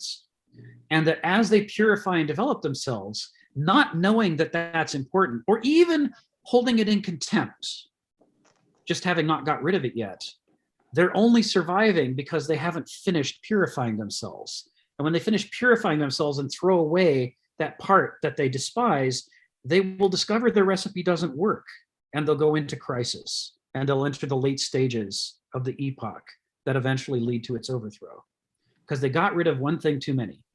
In fact, it's not usually one thing too many, right? Because cultures are incredibly complex. There are many dimensions. It's usually they get rid of one thing after another that they shouldn't have got rid of. And by the time you get to the end of an epoch, they're sort of threadbare and trailing blood, barely staggering along and just waiting for the revolution to happen to overthrow them with something new because they're so not working anymore. The example I want to cite of this is the status of the lowest class of people, right? The status of the lowest class of people in society.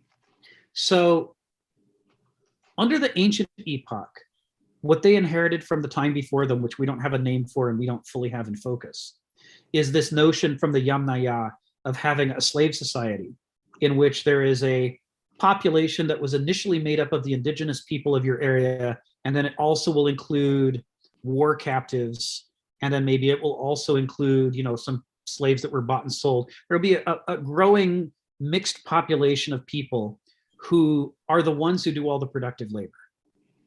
The productive labor you hold in contempt as rulers because you don't want to do any of that labor. This is what a slave society is like. So in a slave society, you believe that that's demeaning. You can find Heraclitus saying so, you can find Aristotle saying so. They're all saying, really, if we had to do that labor, it would interfere with our ability to be free human beings. And we need them to do it so that we can be free to legislate and philosophize and, you know, do the things that we do that we associate with freedom. This is the split, right, in a slave society, and not in a modern slave society. This is the split in an ancient slave society. So as a result, in an ancient epoch, they see the slaves as indispensable. Because if it weren't for them, we'd have to do that. Somebody has to do it, right? Naturally, all that natural work that has evolved in Homo sapiens over hundreds of thousands of years, somebody has to do that work or we can't have a society. But we don't want to do it. We want to be the conquerors. They have to do it. So as a result, the relationship between slaves and the land was that the upper classes owned the land and they filled it with slaves. The whole purpose of the land was to fill it with slaves who would work the land. So a slave, unless his circumstances were especially bad, was not going to find himself homeless because the slave owners wanted to home him so that he would produce for them. That was the whole recipe of the class and the politics and the economics of the class society in an ancient order. Very different from modern slavery. Very different from modern slavery. This is ancient slavery. When all that falls apart, the medieval revolution comes along, all that's overthrown. It's a slave revolt in some ways, right? The frustrations of 1,000 years of slavery, lead to a mass widespread support for the idea we're going to overthrow the old hierarchies, and now the only thing that will be above us is God and God's agents on earth. And otherwise, we're a brotherhood of man. When that happens, ownership of the land changed, right? The old owners were, largely kicked out. And we were left with human beings having a direct relationship to the land in a way that they hadn't had since the old indigenous epochs that preceded the coming of the Yamnaya in Europe. And so we return to an older village model reminiscent of old Europe before the Yamnaya arrive, in which people have a direct relationship to the land and they are considered to be part of the land. Under the feudal model, although it happened sometimes, it didn't happen very often that a lord would dispossess peasants from their land. The idea was that the land and the peasants are the same thing. They are an ecosystem. And that ecosystem produces the wealth that makes it possible for there to be feudal lords. And if they weren't there doing that stuff that they do that we don't want to get our hands dirty with, we couldn't be lords. So there was this interesting phenomena where if one lord inherited, or in the late stages purchased, some other feudal estate, they also acquired all the peasants. They acquired the peasants in a sense that they didn't own the peasants, but they owned the land and the peasants come with the land. This inseparability meant that a medieval peasant, except in borderline cases, which did happen, by default, a medieval peasant always had a home. Homelessness, there were many problems with being a medieval peasant, so many problems with being a medieval peasant, but homelessness was not one of them most of the time. Yes, during war, yes, during plagues, yes, there's all kinds of things that happen, but the default norm was you always had a home. The modernist take on the medieval peasant is that he was trapped. We all learned this in elementary school. Poor medieval peasant, he had no freedom. He couldn't go where he wanted, he was stuck. We all said he didn't move more than 30 miles from the village of his birth. He didn't really understand the world. He was parochial, he was ignorant, and he was not free. Not like our modern proletariat. They're free, by which we mean we have freed them from the land. They're all homeless, all of them. Even the ones that own homes have to pay their taxes, they have to make their mortgage payments, and the moment they can't do that, we kick them out. Because the default state in the modern era is freedom. And when it comes to homes, freedom means homelessness. This is where the terror, the limbic drive in the modern era that drives us to be so productive comes from.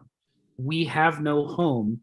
We are a few mortgage payments or a few missed tax payments away from being kicked out of our home because it's not our home. We don't own anything. We can't own anything. The property has its own life, and the focus of that property is on its tradability and its ability to change owners, and not on the sense that we deserve to have a place to live. The level of existential inversion involved in these changes of epochs is difficult to conceive, to fully grok that the freedom that we love and cherish, although it means many other things, it also means specifically homelessness. When we get into the modernist period, we're going to talk about some of the stages of the development of modernism out of the medieval era. We're going to talk about the Highland clearances in Scotland, where villagers that had lived in those villages for over 1,000 years were dispossessed and shipped off to America, so that the lords under the new modernist scheme could take up sheep grazing, which they thought was going to make them rich. Which was also at the end of Faust in book 2. Yes. Goethe's Faust. We're going to talk when about he that. Dispossessed the old couple. Exactly.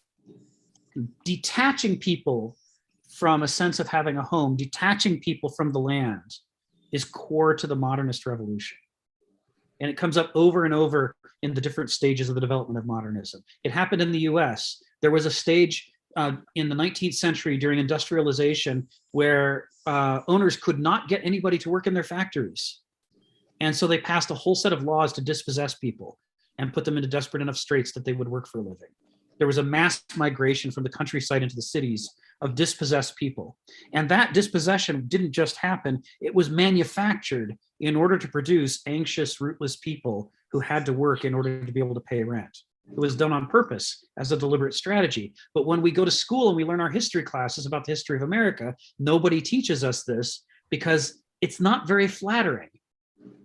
It doesn't actually make us comfortable to think about ourselves that way. It's very interesting. Is there a reference for that? That's fascinating. Wow. It seems to bring the legend of what people paying off their debt with silver or something like that, and the struggle with the gold standard. And what was that famous story, children's story, the Wizard of Oz? Yes. Yes. Yeah, we're going to come back to these themes over and over. But it was one of the things I wanted to underscore is that what's fascinating is that even though last week I said that medieval theology created a new cosmology of art that deified artificiality and held naturalness in contempt. What was natural, instead of being the most precious thing and the most authoritative thing, became the least precious thing and the least authoritative thing. Because at any instant, God could make anything he wanted. So therefore, nothing we find in nature is precious. It's all just, it just happens to be there. The only precious thing is God and our relationship with God. So on the one hand, there was this massive invasion of natural relations that happened at the level of the theology. But on another level, there were things they didn't mess with, like the relationship between the peasant and the land. You would think that a religion that was willing to revolutionize the entire cosmology and the notion of the sacred would do everything else, because that's what we would do. If we were embarked upon a radical program of artificializing the world, there wouldn't be anything we would miss. Sooner or later, we would squeeze everything. But the medievals didn't do that because that wasn't their priority. Their priority was not squeezing out of the world everything that they could. It was taking the world as it was and trying to put God in charge of it. Because God was a ruler who could be trusted, unlike all those late corrupt Roman rulers. And so as a result, they didn't disrupt the fundamental relations of village culture that went back thousands and thousands and thousands of years to old Europe. Those were still intact all the way up to the 1500s and 1600s when the clearances started. There are, before I call on Phil and Sharon, the last bit, one of my favorite areas of study is that era in the British Isles. There are fields that are fallow and abandoned now that you can find in Scotland and in the Midlands, where the effect of plowing that land over and over and over, but the plows that always turn over to the same side, they always turn the soil over one direction but not the other, is such that the furrows rise and fall from the base of the furrow to the peak of the furrow, even after having not been worked for 150 years. All that erosion, 6 feet from the bottom of the furrow to the top. A man could walk along a furrow and not be seen from outside the field, because 1,000 years of people plowing that same land on those same strips over and over built up these gigantic furrows. That's how long people had been having village culture, since 6,000 BCE. And all that came to an end at the modern era. Phil and then Sharon. Go ahead, Phil. Yeah, what you say is true. And it didn't really happen in the Middle Ages. It really happened in the early modern period with the rise of the middle class. Are you hearing me? I am. And the landed gentry, which is the upper middle class. And it really wrapped up during the Industrial Revolution, when they needed the peasants to be transformed into the workers. Yeah. Because even in the early modern period, the peasants had certain rights in the land, even though they didn't own the land. They had the right to be there. And these rights were, in a sense, enshrined. Yes. But it was, once again, it was really the landed gentry that needed them to move out, because they were no longer tied in the relationship with the nobility, the old aristocracy, the nobility. Yes. move out. And of course, when the Industrial Revolution happened, they really needed the workers, you know. That's right. And particularly during the 19th century, when all the mechanical devices didn't even need the people that work the land anymore. That's right. I mean, less and less. That's right. That in a sense, they had to move into the city in order to acquire work, because once you, in a sense, did not lead a tie to that they had certain rights, maybe not ultimate rights, but certain minimum rights to being there, Yeah. then in a sense, they were already homeless.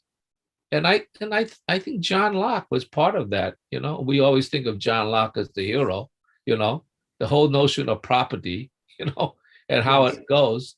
That in a sense, yes, I don't know whether John Locke and other people who were supposed the heroes of the Enlightenment actually understood that implicated homelessness. Yes. I do not know. I do not know. But they certainly did underscore property rights in a sense, Yes. trumping human rights. Yes. And so that was part of the Enlightenment. So It yeah, was. that's true. And that transition was slow, but it picked up speed during the Industrial Revolution. It certainly did. So yes, thank you for that. And there's now people are desperate because that particularly with the money interest, it used to be, it wasn't even before the housing bubble, the 2008, okay, that wiped that out. There Yes. used to be a dream that if you were, well, maybe not a working class, but a lower middle yeah. class, In the 50s and middle 60s, class, you even could buy a working home. You could buy a Yeah, home. That that's was right. that was the project, right? That was the dream.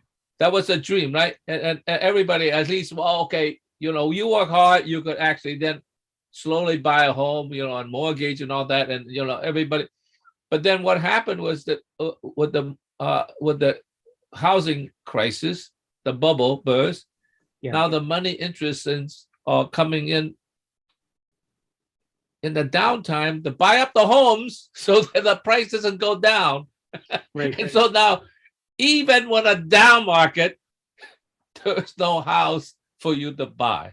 Yeah, there's no correction in the housing prices. I know. So The banks therefore, rush you in to buy them all really to are stock you load. really are homeless unless you Yes. were well, at least middle class, not lower middle class, at least middle class to even think about. Well, certainly a place like San Diego, which is where I live, Right. you have to be at the very least, a $500,000 to even think about owning a Yeah. home, right? Yeah. So therefore, that's out of the possibility of most people. So you're either going to move to like Missouri, even those prices are up. So now, not only you have the potential of homelessness, but now you can't even afford to buy a home, even if you wanted to. Right. So there you are. You're trapped in this money circle. So thank you for bringing that up. That's a very important part of this discussion. Yeah, you know, part of what goes with that is that there was, of course, intense poverty for medieval peasants, and it was hard labor. The life expectancy was shorter. Absolutely, no question. But you know, especially in the Dark Ages and the early Middle Ages, what came from the poverty was an under exploitation of the land from a modernist perspective. Forests would grow, right? There were mines just lying around left over from the Roman era, and if your village wanted to upgrade itself to create a forge, you could go dig in some old Roman mine, do the labor, come up with the iron, and put together all the raw materials to create a forge. You could attract a blacksmith, and next thing you know, you're in business making bricks, you know, and making steel components and so on. You could do that. If you wanted to build a house, you could go out into the forest and fell a few trees and saw them up and make yourself a house. In the modern era, not only don't you have a home in any real sense, you also don't have any resources. Like if you go wandering out and just start chopping down trees, you get arrested. They belong to somebody. Everything belongs to somebody. There is no excess capacity waiting to be drawn upon in order to produce the things that you need in life. You're forced to buy everything, which means you're forced to labor for everything. You know, it is no longer, for the first time in history. I often think this is, of all the things Marx said, I often think this is the most important and profound thing he ever said. That one of the most characteristic things of the modern era is it's the first time in history when your own personal labor, which at every previous epoch of history was your salvation. You could make anything happen if you were willing to work for it. This is the first time in history when that's not true. All your labor is used against you to put you deeper into debt, because there's no resources for you to tap. There's no forest for you to cut down. There's no mines for you to dig in. All the clay is owned. All the water is owned. Everything is owned. There's nothing to be had by your labor alone. So now you can't labor according to what you need. You have to labor according to what people with money are willing to pay you to do. Even if the things they're willing to pay you to do are evil or wrong, you have to do them anyway, because without that, you're homeless. Your ability to wield your labor as your fundamental tool in life to shape your life has been taken away and alienated from us. And that's a first. We can look back at the archaeological evidence going back hundreds of thousands of years, and there was never a time when people were so separated from the natural matrix that they couldn't labor to make things happen for themselves. This is something new. And it's characteristic. And it was done on purpose. It's part of the modernist order purifying itself to create its perfect artificial bubble driven entirely by rules and not at all by human needs. So Sharon and then Stephen. Go ahead, Sharon. I want to go back a couple of sentences what you're discussing, because one of the controversial areas in my mind is the role religion played. I think it turned a blind eye to social inequities. Yes. And the Gospel of Jesus said, it's easier for a poor man to enter the kingdom of heaven than for a rich man. A rich man getting into heaven is like putting a camel through a needle's eye, or something like that. Yes. And so that kind of dictum, I think, impacted the brainwashing of the people. But if you look at the religions themselves, they were very wealthy. Catholicism, yes, Islam, right? So they perpetuated the social inequity because it was politically expedient for them to do so. Yes. And the engagement that they had with social services, even today, it's just a very, very weak panacea. Yes. You know, and here too, we see that same split that we saw in the medievalist era, in which, yes, the upper classes of the church became increasingly cynical. But at the same time that they were doing that, the lower classes, they were caught in a trap where if they did what they had wanted to do, they would stay pagan and heathen like they had been for thousands of years. Remember, we talked about the idea that Christianity rolled out to the cities and the ruling classes first, and then it was imposed upon the countryside. So peasants were put under pressure, and the pressure said, we're going to harass you if you're pagan or heathen, but if you're a good Christian, then we welcome you, and you won't be harassed anymore.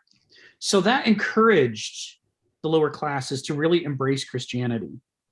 And one of the ways to embrace Christianity is to embrace the things that Jesus said to do. Mm-hmm. And so you would find the lower classes embracing some of these ideas like poverty is good and wealth is bad. And then they would look at the church, and the church was now hoist on their own petard, because there they are with all that gold, the same gold that's bringing all the Vikings in to raid all the monasteries selectively ahead of everybody else. And the poor people are going, but wait a minute, aren't you behaving in an un-Christ-like manner? Aren't you doing what God said not to do? And the church was, had to struggle to come up with rationalizations for why it was hoarding the wealth the way that it was, because, this is the force that they'd been putting on the peasants to get them to arrive at a perspective that coincidentally painted the church in the worst possible light. I mean, as long as the church was a foreign entity and the peasants were pagans, what the church did was less important in detail. right? But if we're all Christians together, and theoretically we're following the same value system, and it's the very value system that you've been driving into us, then for us to turn the mirror around back on you as the ruling class is pretty much obligatory. I mean, it's just going to happen. There's like no way to write this history plausibly that doesn't end with the peasants looking back at the church and going, wait a minute, and the church squirming and going, Yeah.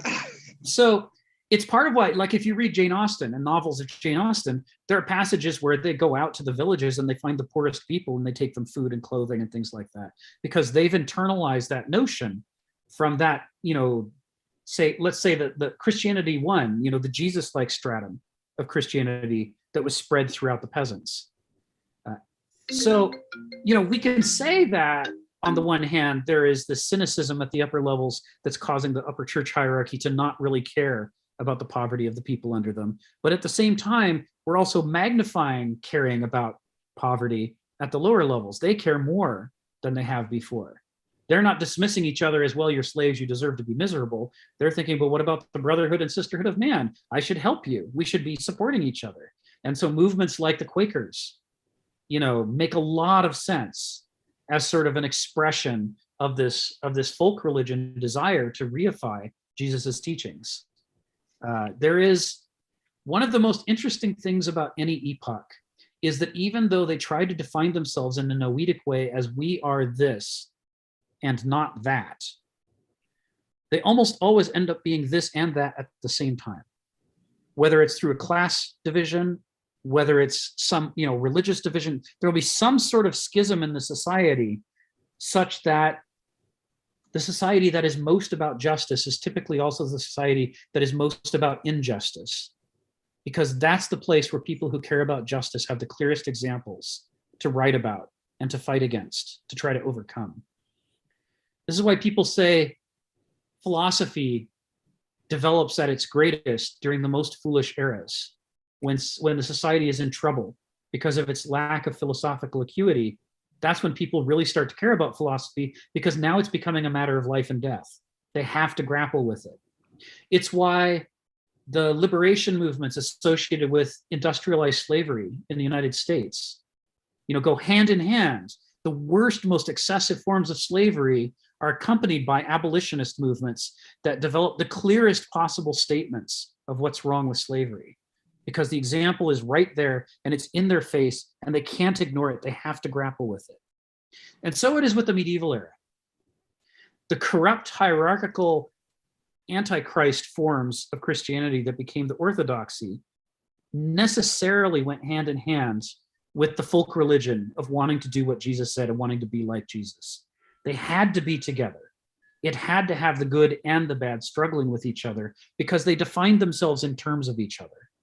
The corruption of the upper levels helped clarify the message of Jesus for the peasants, because they could look at the example and say, oh, that's what they mean when they say a camel isn't going to get through an eye of needle. They mean like you, friar so-and-so, because, man, are you concerned with your wealth? And it's like, we didn't know somebody would be like that, except here we are looking right at you.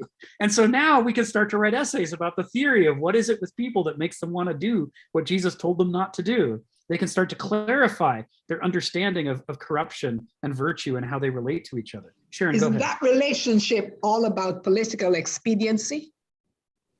Well, from the perspective of the people on top, it's about political Yes, expediency. it's governing. Right. Yes, Right. I am one way and you are this way. And so, and I think that's what Karl Marx kind of objected to, if you can correct me on this, because it was a way of governing. It was a way of keeping the masses quiet. It was a way Sure. of getting them to feel satisfied with their inequity, because it was just simply perceived. It was not a reality. Sure. But here's the crisis that leads to revolution in a nutshell. Yes. The dialectical thing that Hegel's talking about and that Marx is talking about and others talk about, the core of it is, if you're a bad person and you've put on a mask of a good person in order to justify ruling, people aren't going to fall in love with the bad part of you because you're hiding that. And also, it's not very lovable. They're going to fall in love with the good mask. the delta between the good mask and the unpleasant person underneath becomes a problem the more you succeed in attracting people to the mask. Because if they love the mask, they're going to insist on it. And every time they discover that actually you don't behave that way, it puts a wedge between you and successfully passing for the thing that you're trying to pass as. In other words, the very act of trying to blend in and pass as somebody good creates the counter movement against who you actually are. If there wasn't an enormous difference between who you are and the mask you're putting on, you wouldn't have put on the mask in the first place. If there wasn't a need to pretend to be somebody else, you'd have no problem. But because you're an awful person, you have to put the mask on. And thus you generate an entire population of people who are going to expect you to be that when you actually aren't. And that sets up the seeds of revolution. Because the way that you're actually acting is in accordance with your character underneath. You can try to hide your actions, but you can't hide the fact that you've piled up your gold, or you can't hide the fact that you raped and pillaged, or whatever it is that's unpleasant under the mask. That's what you're actually doing. And the telltale footprints and fingerprints of your behavior are being left out in the real world for all these people that you've gotten passionately keyed up to notice. And then they can do the calculation and see that you're not who you say you are. And that's what sets up the revolution. Each time, every time. The lack of authenticity, the lack of honesty sets up the revolution that has to follow. The last comment, though, in addition to social inequity, the church, I think, also fostered gender inequity. Oh, yeah. It's central. Right. And these two entities, hand in hand, I think, were governing principles. Yes. And it's not After I call on Stephen and Phil, why don't I take us back to the Yamna Yan? Let's talk about that, because that's the third component of what goes all the way back to this history of the introduction of class society and warfare. Stephen and then Phil. Go ahead, Stephen. Yeah, I was going to disagree with your thesis that in the Middle Ages, there was a limitless supply. You're almost implying that. And I've looked at what happened in the Middle Ages to a great extent. And there was a fine balance between input and output of the land, let's say. You're right. And the land was owned. Yes. The guy at the top controlled the land, and the peasants were limited in their access to resources, because if they had to let the peasants go and take whatever they want, the resources would have been exhausted. They weren't allowed to just freely cut down live trees. I believe they could take dead wood freely for fires. I mean, the medieval peasant generally didn't have enough firewood around to keep themselves nice and warm. They were struggling. And there would be variance. If a plague came through and wiped out a big part of the population, then you had the sensation of a limitless expansion for a period of time. Excess, right? Right. So like the 1400s. Well, yeah, that did possibly lay this massive loss of life, did lay the basis for an expansion in standards of living. But generally, if you looked at the Anglo-Saxon or Viking settlement, there was a farmstead. There's probably about 15 males on it. Don't know how many females. But you'd see, for example, that there were only sleeping benches enough for, say, 8 couples in a typical small one. So half the people the people in the lower setting were sleeping on the floor. Yes. And as a labourer, you were free to go and look for a new master once a year or something. So you could say, oh, I've had it here. I think I'll get a better deal with the next farmstead up the road. And so I'd wander along. But it came down to the distribution of food, and the matriarch of the house controlled that.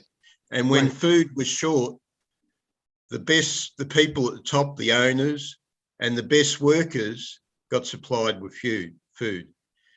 And the people down the bottom were skimpy. They were in a state of slow starvation. Of course, eventually, heaven to God, you die of some disease, because if you're not getting enough food to live in, it's quite likely that the simplest bug's going to knock you over.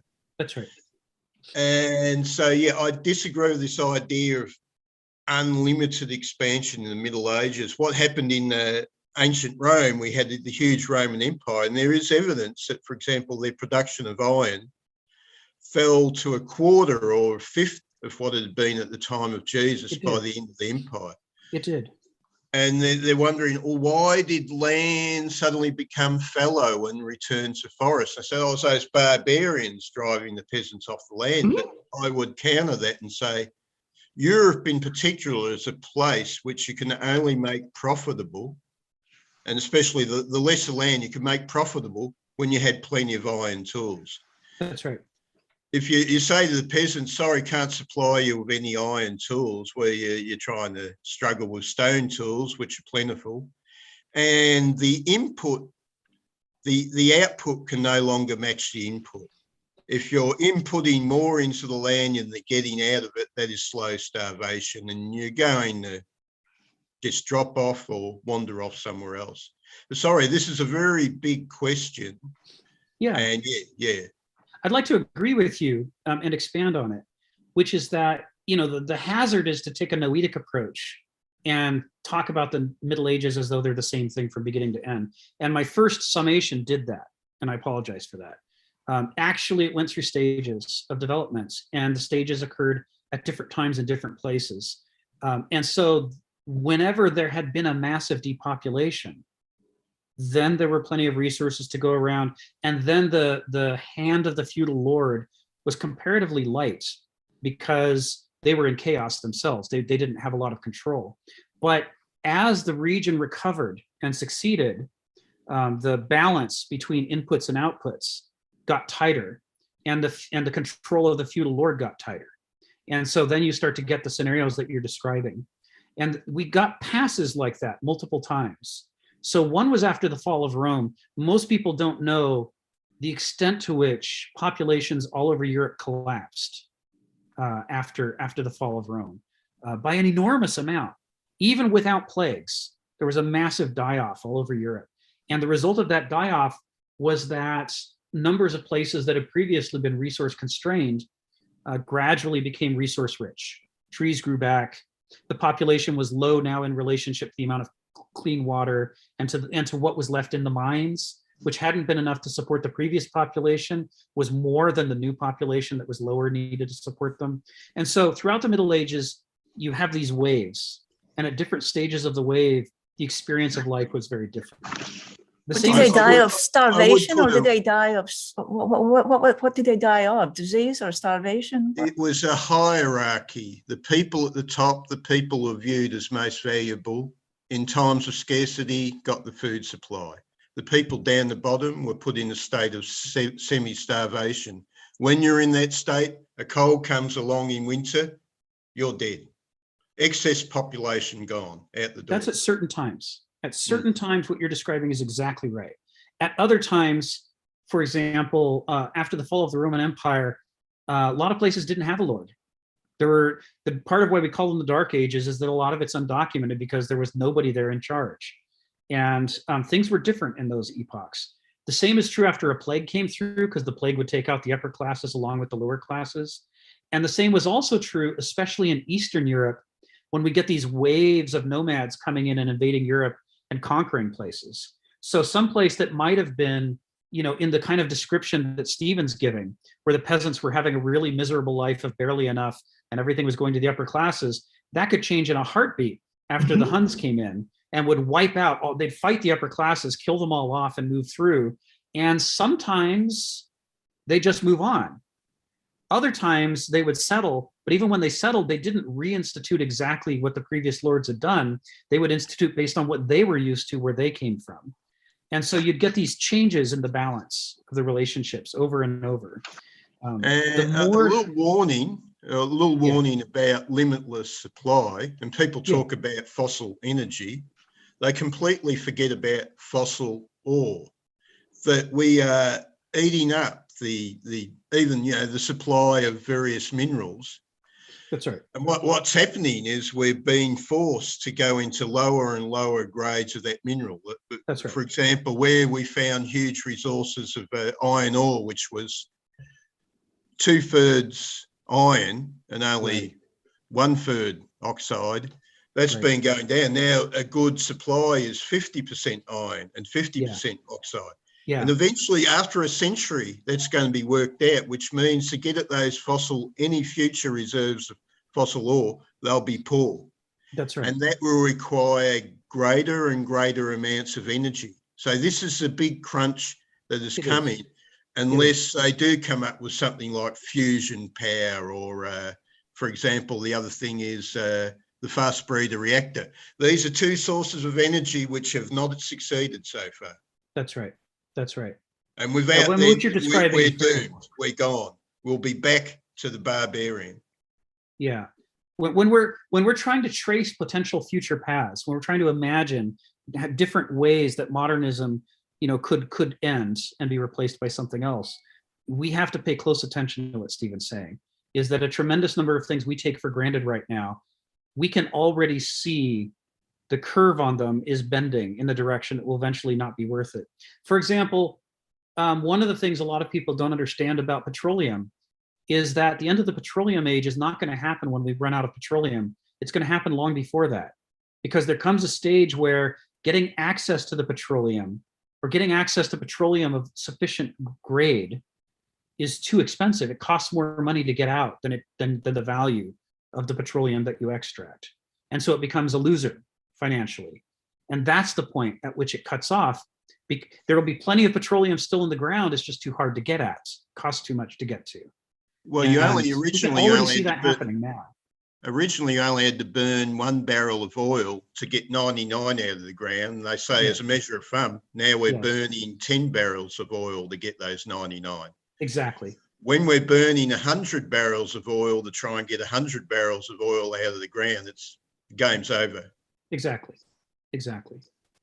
So in the medieval epoch, Stephen's right. We go through these cycles of having plenty to not having enough over and over. It's almost the shape of the whole epoch as a whole. These waves, these arcs. But one of the things that's different about the medieval epoch compared to the modernist epoch is that peasants had rights, and those rights were believed to come from God himself.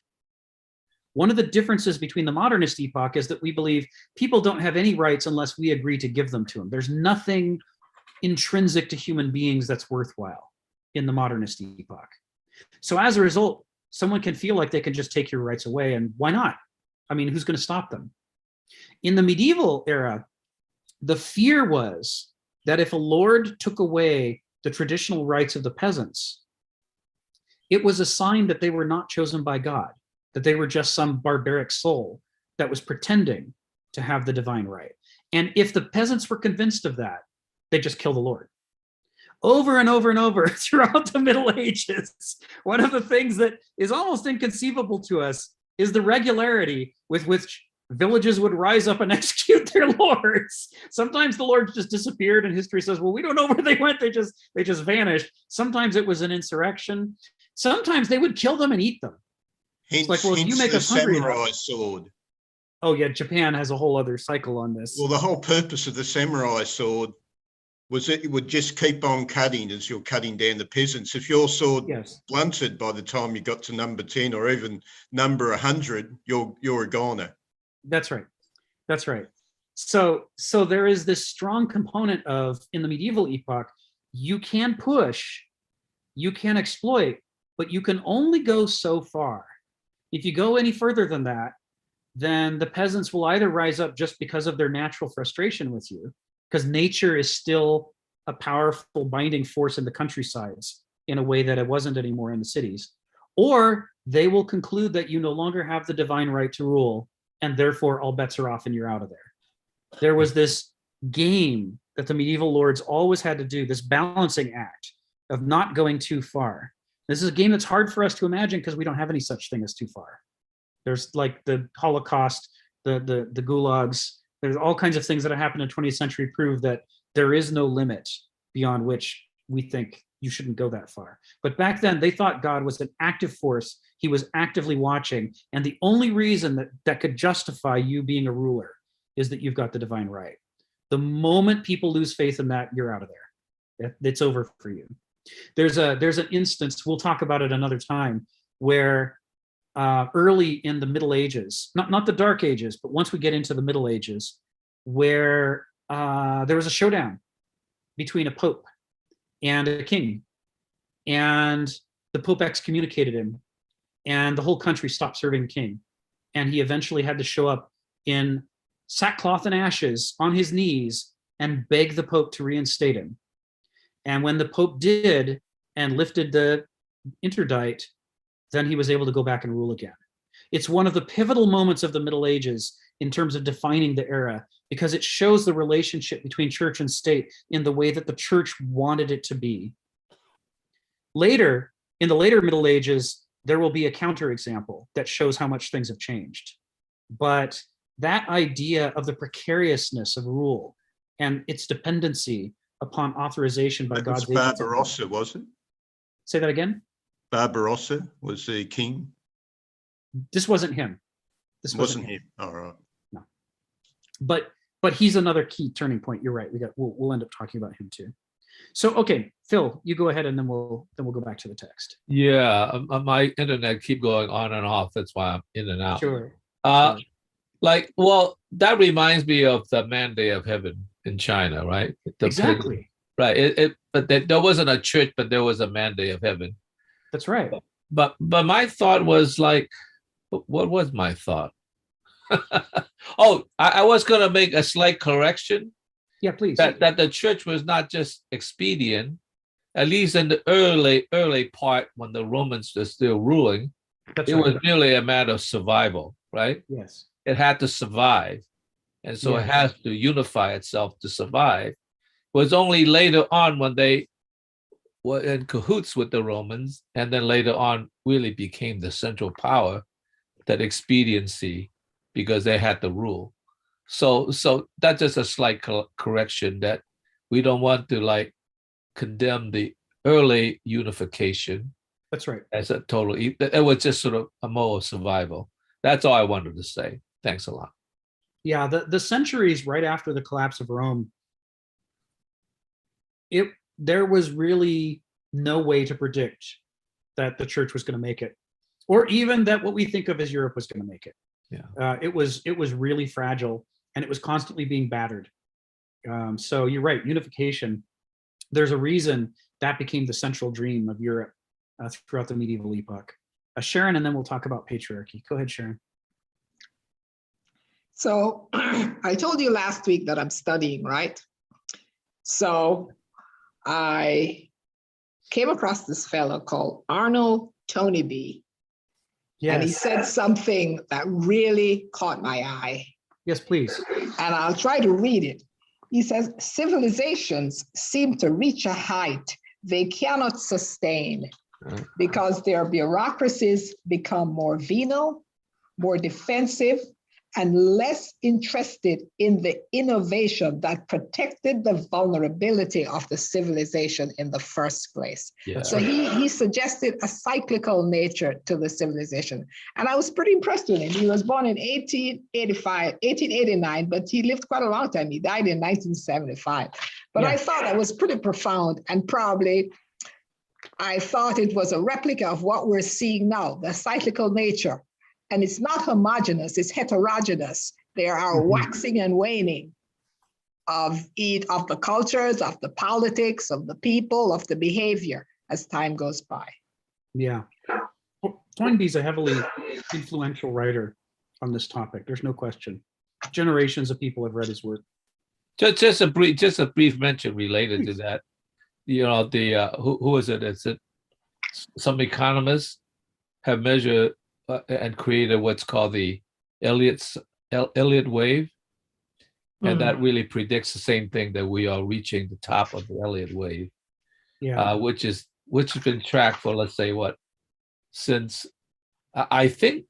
the founding of this nation, that that the economy in a sense has reached that peak and is trying to squeeze out the last drops, and that's why many of the high flyers are consolidating their wealth by boosting up the chart so that they can sell at the top, and so that I think not Jeff Bezos, but Elon Musk, $17 billion he has pocketed.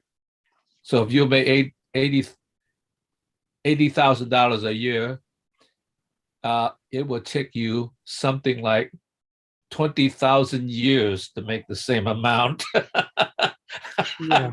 that you make that he has now pocketed in this past year. So just watch out.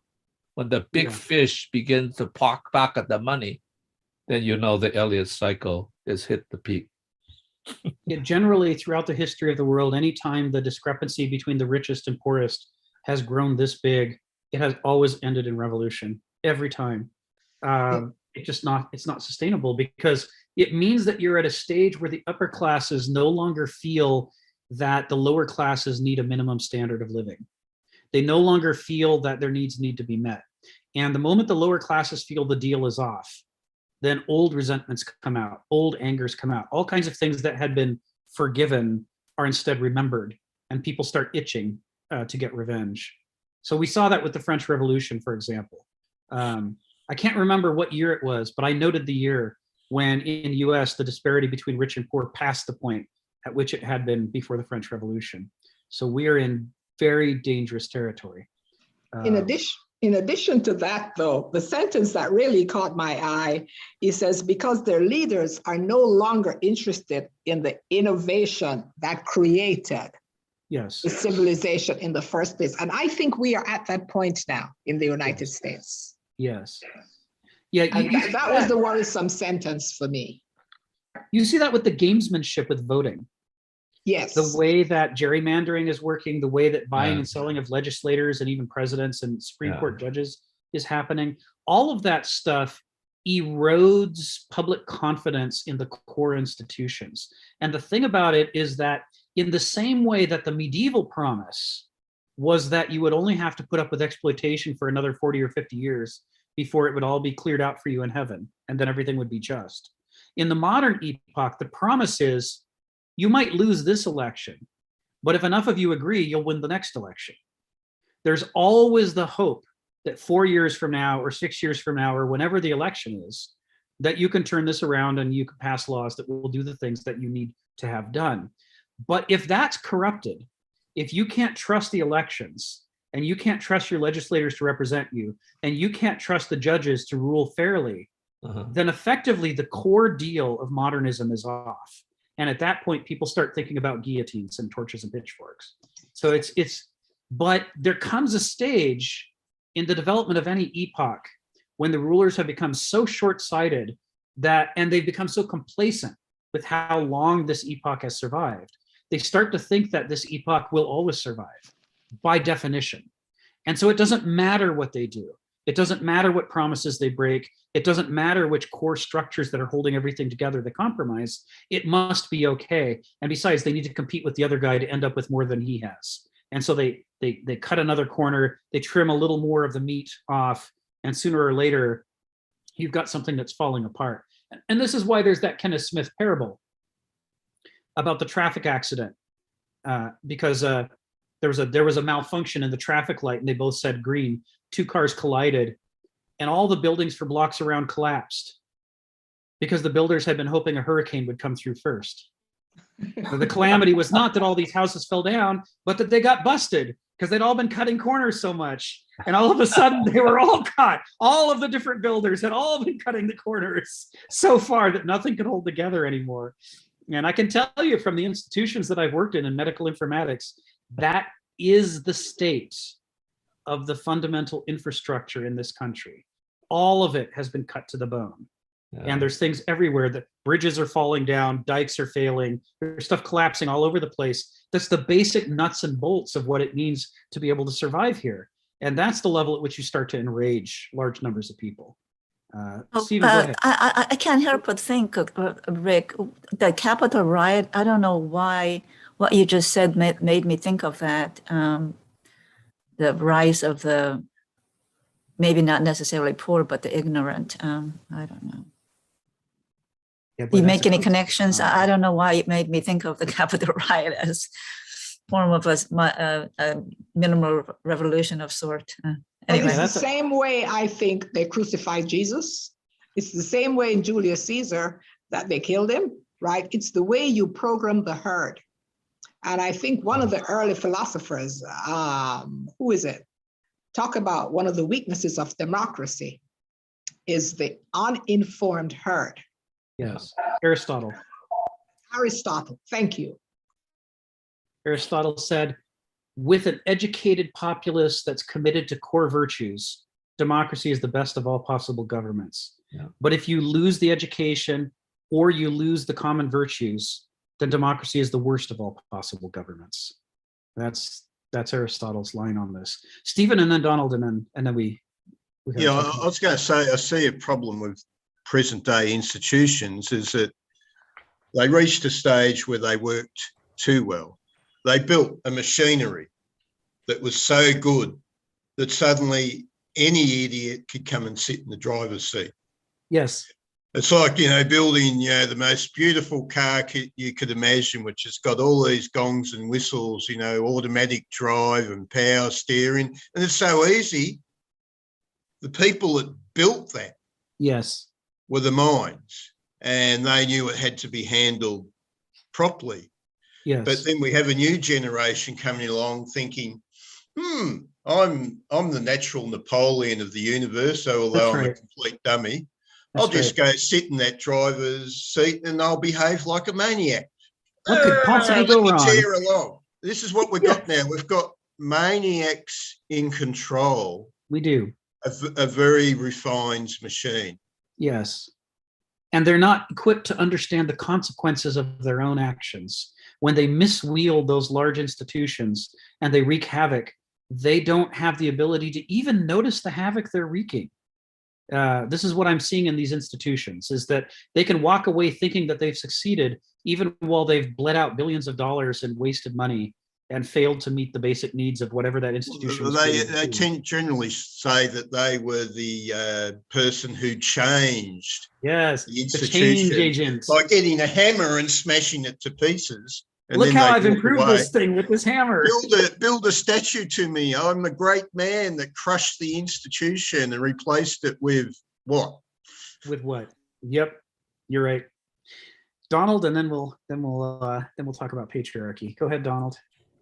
Well, one of the arcane of computer science is just when you build an idiot-proof system, they make a better idiot. Yes. So one of Murphy's laws, I believe. The other thing that frightens me more than just that there might be a revolution is that they won't actually check to see if you're Jeff Bezos or Elon Musk or whatever. The French Revolution didn't stop with the aristocracy. Oh. I keep my house painted. My lawn I don't have a lawn, but my yard is nicely done. I do a lot of self-investment.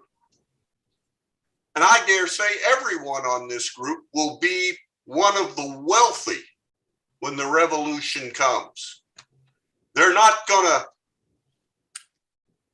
take a look. Oh, did you make your money honestly? Were you an honorable member of the middle class, or were you one of those thieving capitalists? Right. You'll just get the guillotine. I don't think of the revolution as dispensing justice at all.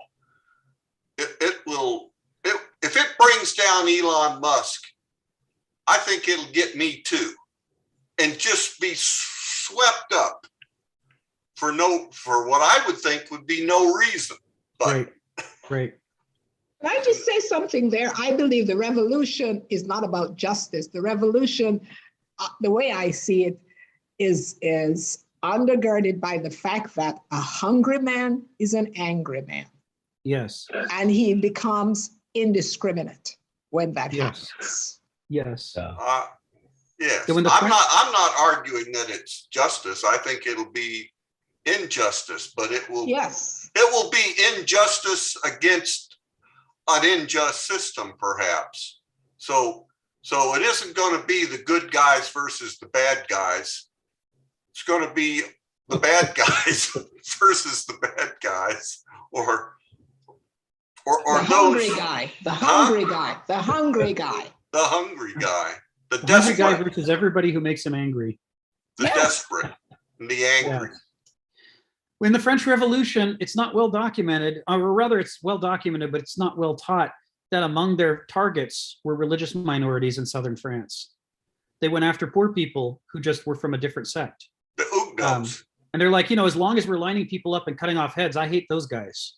So let's kill them too. There's this spreading effect of old grievances coming out that happens around these things. I mean, it's interesting if you compare that to, say, like the revolution in Haiti, where they went in prepared and they spent a long time thinking about what was wrong and why it was wrong. They did a remarkably good job of terrifying the upper classes and driving them out, and then turning around and fighting off, let me see, in succession, Spain, who tried to invade from the Spanish half of the island, France, who tried to retake Haiti, and Britain, who thought this would be a great opportunity to move in and take France's colony now that France wasn't there. And they managed to beat all of them and still be comparatively selective about who they took out. Now that's because they spent a long time before the revolution talking about what was really wrong and how they were going to solve it. Far too often in revolutions, people don't do that. They go into them half-cocked, furious, riding a wave, not sure where it's going. And anytime you do that, where it's going is into the hands of some opportunist who's more cynical and psychopathic than you are, who will take charge of it. We saw that with the French Revolution, where a certain number of the upper class managed to position themselves as populists and ride the wave for a while and direct who was going to get their heads cut off. And you're like, but you should have been in that line according to the definition of who's getting executed, but you've managed instead to become a man of the people, even though, boy, it was just, 2 years ago you were exploiting the people, weren't you? Oh, well, here we are. Phil, go ahead. Haven't we always accepted the collateral damage? I mean, the constant Shermans march through Georgia. We should burning- accept being collateral damage. And the burning down of Atlanta and all that is like, I just had to do it. Like everybody, we don't have time to sort out the differences. So, hey, Sherman was still a hero of mine, but that really brought in a whole different era in a way, right? So, yeah. So, all right.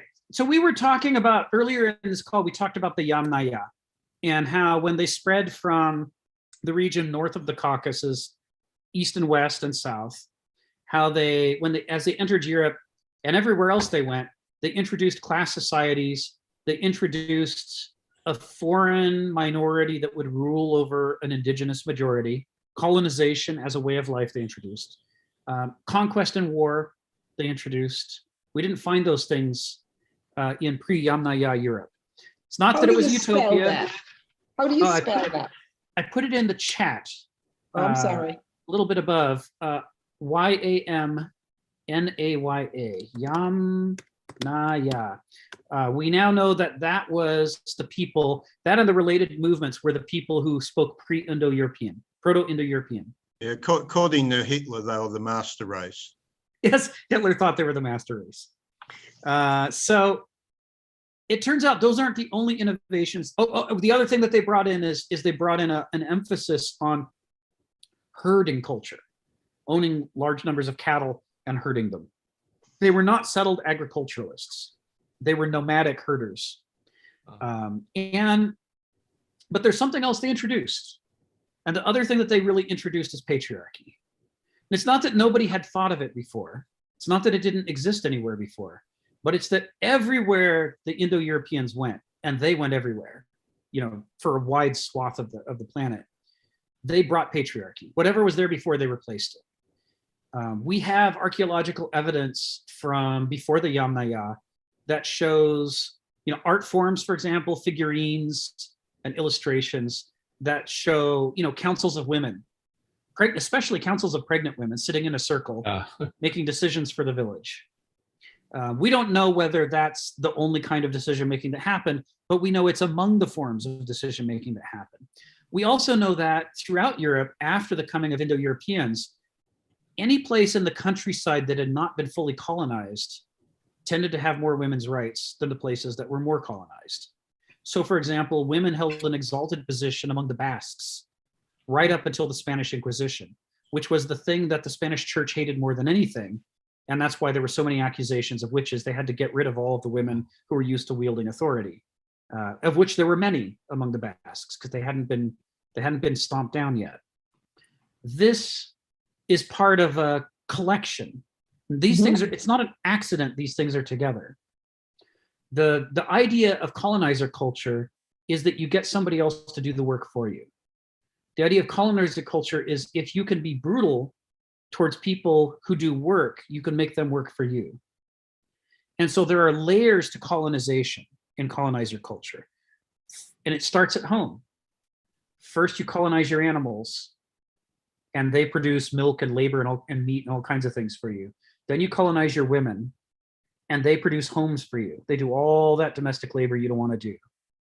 And then you get chariots and you start colonizing other people. There is this layer, each layer gives you excess capacity to develop wealth and power and military capacity, which you then wield to acquire the next level of colonization. They stack on each other like this. And it's why every colonizer culture that we know of is a patriarchal culture. Because the amount of power to be gained by colonizing your women and making them your first slaves is so great that if you have that, you have a military advantage against the people who haven't done it yet. This is part of the spread. It's part of the process by which the Yamnaya culture spread. It wasn't just that they had the wheel. It's that they could devote all that time and energy to military prowess because they didn't have to farm. They didn't have to herd. The women were doing that. The women did all the work, and they built up their military strength to go conquer other people. That was the Yamnaya recipe. That was the Indo-European recipe. You know, one of the interesting things about the Basque language is that because it's an indigenous European language, because it's not related in any way to Indo-European, you can look at the modern Basque language and identify what came from Spanish and Portuguese and French, what came from Roman, from Latin, and what came from Celtic, because the imported words are so different. The sounds you use with your mouth are different, the meanings are different. It's like transparently easy to peel back the layers and get at the old Proto-Basque language and see what it was before all of these layers were added on top. Many different kinds of vocabulary were added to Basque. One of the most interesting things is that most of the language of insults, most of the language of violence, most of the language of contempt, most of the language that expresses women as both being derogatory and as an insult for men to compare them to. It's all Latin and French and Spanish. None of it is indigenous Basque. The original Basque language didn't have terms for those things. Or if they did, they were replaced by the Indo-European terms. So there's a whole language and cosmology that came as part of Indo-European culture in which you had to hold in contempt those that you could dominate. And you had to try to dominate everybody that you could, right? They build on each other as a cycle. So what this means is, starting around 2600, 2500, 2400, as Indo-European, Proto-Indo-European, Proto-German are spreading throughout Europe, you're getting this new cycle of epochs, unlike what had existed in Europe before. We don't even have a term for this. An epoch of epochs, a cycle, a constellation of epochs, a series of epochs, a volume of epochs. We don't know. This isn't something that Kenneth Smith talks about. This is one of my things. But what it means is that the basic assumption that you were going to dominate nature, dominate women, dominate slaves, and if you could, dominate other things too, was core from the outset to the ancient epoch. And that then was inherited by the church. That became part of the medieval, that set up the medieval epoch and got it in motion. And it was inherited in the modern age, which is why it's taken so long for most countries to allow women to vote and why we still don't have parity. We're trying to extract ourselves from almost 5,000 years of history that say that if women don't cook our meals and clean our clothes and our homes for us, then all is lost. I mean, if men had to do that, how could we even be men? Right? If you want to insult another man, you accuse him of being womanly. You use a woman comparison. And he's shamed to the core of his being. Right? This is, all of these cultures have this as common currency. So Well, I the wife would say, are you a man or a mouse? Yeah, exactly. Even the women are participating in shaming the men for not being manly enough. We know from things documented in the Roman Empire that as much as the Roman matrons were excluded from the centers of power, they took out their frustrations on their sons, and they venomously filled them full of their own rage and frustration at having been beaten and suppressed by their husbands. And they turned them into, you must redeem this marriage for me. You have to make it worth it that I have suffered all this from my husband by you going out and being great. And if you don't do that, then you're a failure because you've made me a failure. There's these cycles of just intense frustration and toxicity that were passed along in the Roman Empire from mother to son, right? Like Stephen's saying, it doesn't take a locker room full of guys to get this into the psyche of the young man growing up. The mothers are doing it too, right? The girlfriends are doing it. Everybody's doing it. They're all part of the same cycle. So I want you to imagine an upstart religion of backwoods peasants in Palestine who are saying, we're all brothers and sisters together, men and women can be prophets too. God speaks through all of us, right? Here's Paul in his letters saying, yeah, a woman or a man, whoever's filled with the Spirit of the Lord, that's who you should listen to. And then 100, 150 years later, as they're trying to cozy up to Roman culture and become acceptable as a Roman religion, here is this Orthodox splinter movement that's saying, oh no, when Paul said that, he actually meant women should shut up. Women should be seen and not, he didn't really mean that. That's not actually, none of that's the real stuff. The real stuff is you should obey your husband as though he's God. Your husband will obey God and you'll obey your husband. They started inverting everything and turning it into a hierarchical structure because that was the way that they could make themselves compatible with the dominant culture of the ancient epoch. And by doing that, they made themselves acceptable as a religion that could be adopted by the empire. As long as they were talking about this namby-pamby equality stuff between the genders, they had no place within the current cycle of epochs. They would just remain a backwoods religion. And yet, that backwoods religion grew because women flocked to it, including wealthy women who hosted church meetings, who supported Jesus, right? Who did things because here was the only place in the ancient world where they were respected and not treated like slaves just because of their gender. So this enormous explosion happens in this religion because all these women come to support it. But then once it actually is a going concern with power, there's sort of a coup d'etat and it gets taken over and turned back into the model of the dominant culture so that it can spread into the centers of power. That's how you get a misogynist medieval church that's so different from the Paulist church that preceded it. Phil and then Steve. Go ahead, Phil. Hey, Rick, I didn't know that your beard was such a disguise for you being a girly man. I'm a girly man. Oh no. Oh no. What kind of man am I? Okay, well, what I wanted to say was, like 3 years ago, I was in a live meetup, and this guy was going through the Bhagavad Gita. I thought it was worth attending, and we went through the chant, everything, so he was an Indian, so nice. Therefore everything original, until we came to the decisive chapter when Arjuna was entering into the battle, right? And of course Krishna came down to help him as the charioteer, and at the decisive moment when he was facing the enemy, which was his friends and his relatives on the other side, who have ripped them off. Let's say it that way. Okay, so they definitely have done him offense. So Arjuna was just there sweating and he didn't want to have to kill his friends, right? And I kind of broke with the teacher at that point, and I said, it seems to me that Krishna should fly back to heaven and tell Shiva, it's not yet time for you to beat the drum, because mankind seems to me have awakened into a kind of compassion for others. Yeah. Right? Yeah. But instead, he didn't.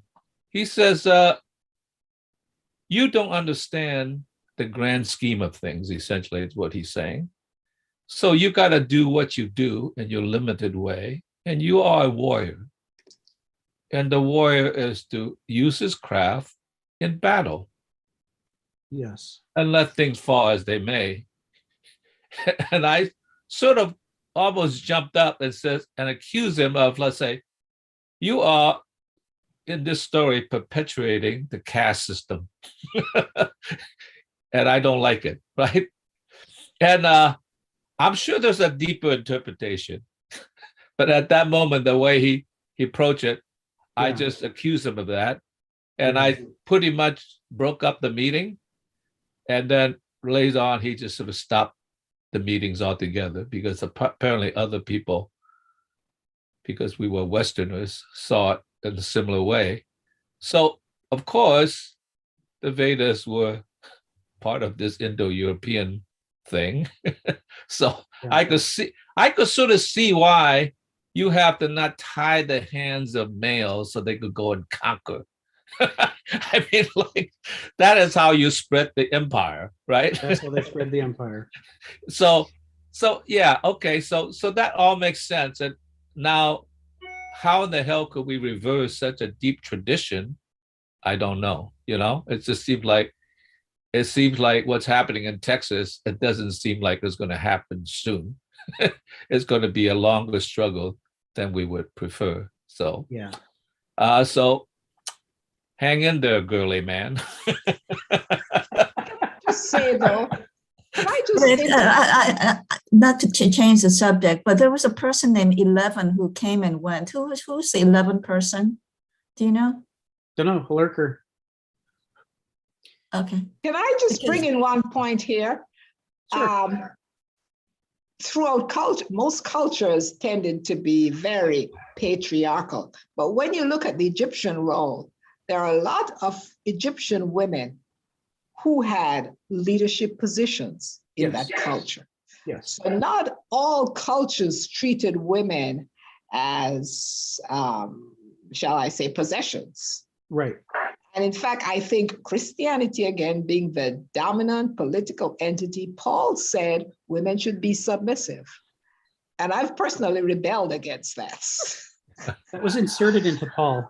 They're pretty sure that was not original. Yeah. Oh. Yeah. Yeah. When they do the text analysis on his epistles, that appears to have been put in 100, 150 years later by the emerging orthodoxy. They couldn't remove lines, but they could insert lines. So they could make Paul say women should be submissive. But you read other passages in Paul and he's saying, no, absolutely not. Women can be prophets too. Women can be great. So this is where it's really valuable to do this kind of peeling apart and start to realize, there is a motivation for the Orthodox Church to pretend that there was never any fight over what Christianity was going to be, because they wanted to say that they were the one and only true representation of Jesus's teachings. But the truth is, there was a long struggle about it, and that they weren't the one and only true representation of Jesus's teachings. And one of the ways that we can see that now is the seams where they've gone in and tampered with, the epistles and inserted inserted things to win fights from 150 years later that Paul wouldn't have even imagined that could be an issue you could have a fight about, because the church just wasn't about those things in his day. In his day, men weren't trying to climb up on top and make all the women serve them. That just wasn't the thing that was happening when he was writing. When he was writing, because they were a brotherhood and sisterhood, women were flocking to the religion, and it was growing like crazy because of its egalitarian nature. So the idea that he would then say, and by the way, all y'all women, we're not going to be any better than the Romans are. So, you should think twice about joining us. That was not the value proposition that he was offering. His value proposition was, of course, we're all equal under Jesus and under God. So, so yeah, it's really educational to read this new crop of Bible scholarship and see where they're trying to figure out, what did Paul really say? What did Jesus really say? And how much of the rest of what's left over is the later Orthodox Church trying to clamp down on and reverse directions on a lot of things.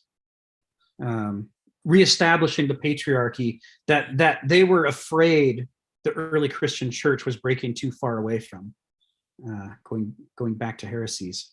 Stephen, and then we'll pick this up again. Go ahead. Well, talking about the Indo-Europeans, they did overturn certain areas. They spread from the steppes. Yeah. They spread into Europe, so their language became dominant. They spread into Iran and India, and their language became dominant. And that was a general picture. But yeah, what people underrate is they attempted to do the same thing with the Middle East and even China. Yes. But ran into Didn't work problems. so well. Yeah, well, the Middle Eastern somehow in the end acquired their technology and fought back with it. That's right. And the same thing seems to have happened in China. But we did have these Aryans or Indo-Europeans heading into China as well, but didn't quite overturn the original population like they did in India, Iran, or Europe. That's right. That's right.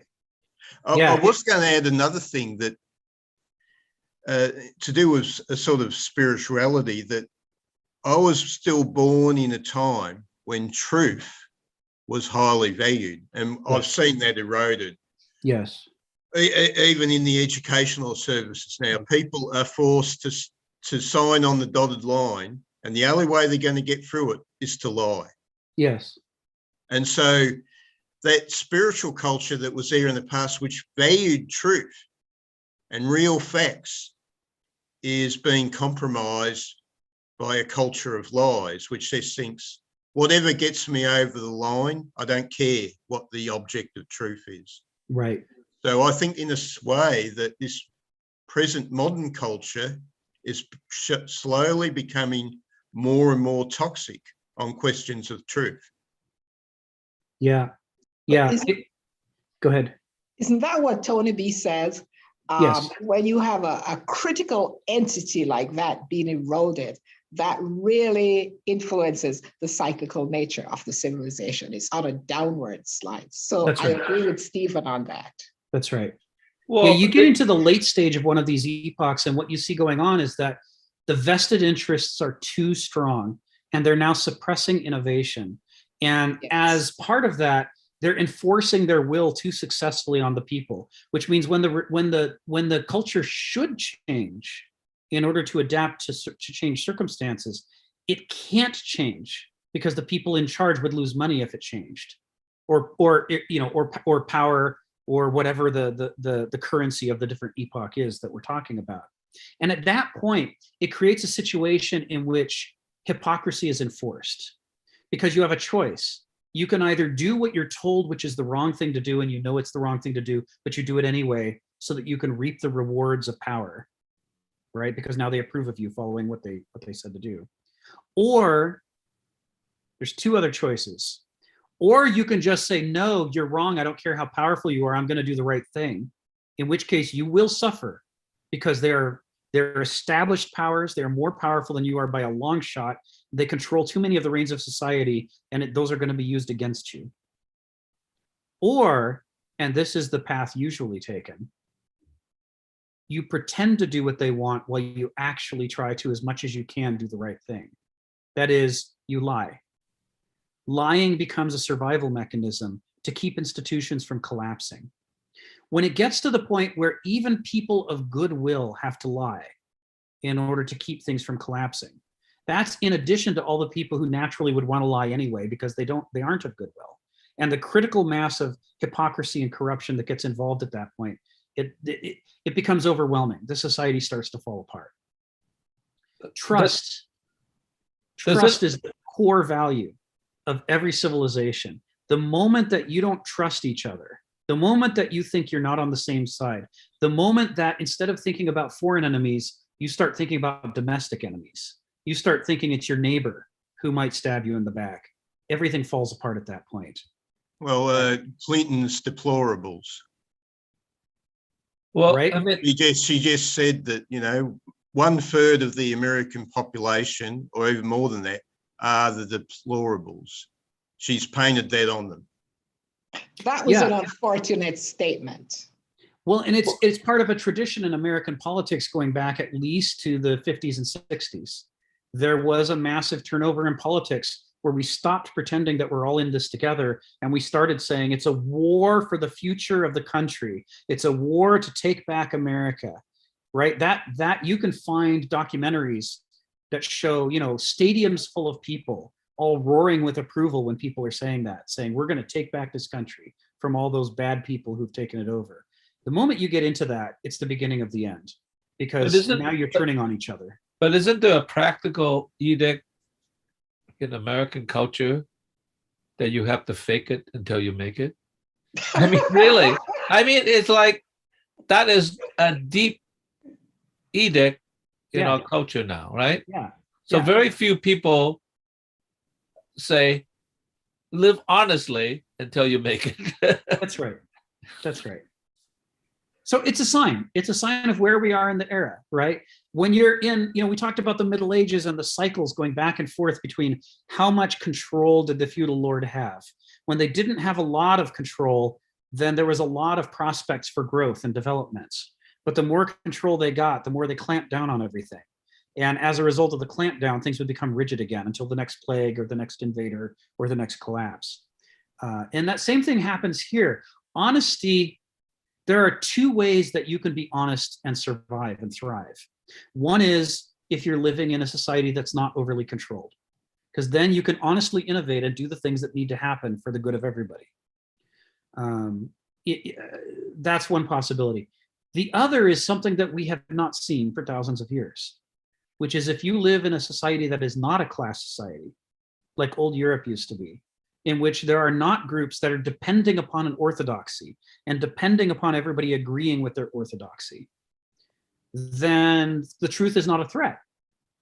If the culture is flexible enough that it wants to adapt to what's required in order to thrive, when it wants that more than it wants to preserve its existing privileges, then it will welcome the truth instead of fighting the truth. The reason we're caught in these same cycles in which the late stages of each epoch end in hypocrisy is because we're in class societies in which the upper class demands that the lower class do what they say, even when it's the wrong thing, even when compliance with the upper class's rules lead to the collapse of the upper class. They can't stop themselves from ruling because it's the only coin they have. So Eric, Rick, could you just tell me during what period in Europe when things were that good? That it was, yeah. I mean, I doubt that it was good. Let me be clear. I don't think there was ever a utopia. I think that it's just that they had a different set of problems before the Yamnaya spread into Europe, right? So they didn't have class society. When was it when it was at an upswing for a period of time? What period? What years are you talking about? The Yamnaya didn't start invading Europe until 3000 BCE. And they didn't really make any deep progress up the Danube until 2600, 2500. So there's a wave that spread century by century across Europe and imposed class societies. Now, part of what's interesting about that is that in some places, the Indo-European invaders imposed their new society. In other places, it looks like they didn't. They interbred with the populations and adopted the local cultures. And the result was a fusion culture that kind of went back to indigenous ways. And then they would be conquered by, you know, one of their neighbors once they got strong enough to do that. There's this whole process of differentiation that happened in the spread. But generally speaking, whenever the ruling class is weak, you have opportunities that can either turn into chaos or can turn into opportunity, all depending on how the culture organizes itself. Stephen, go ahead.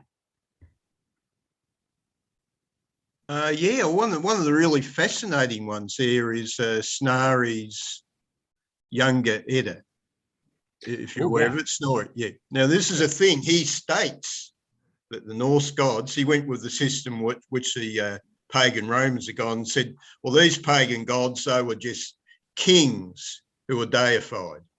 Mm-hmm. And his mission seemed to be, was saying, oh, these old pagan gods, you're still with, some people still believe in them. They're just men in the past that died, and they were seen as spirits.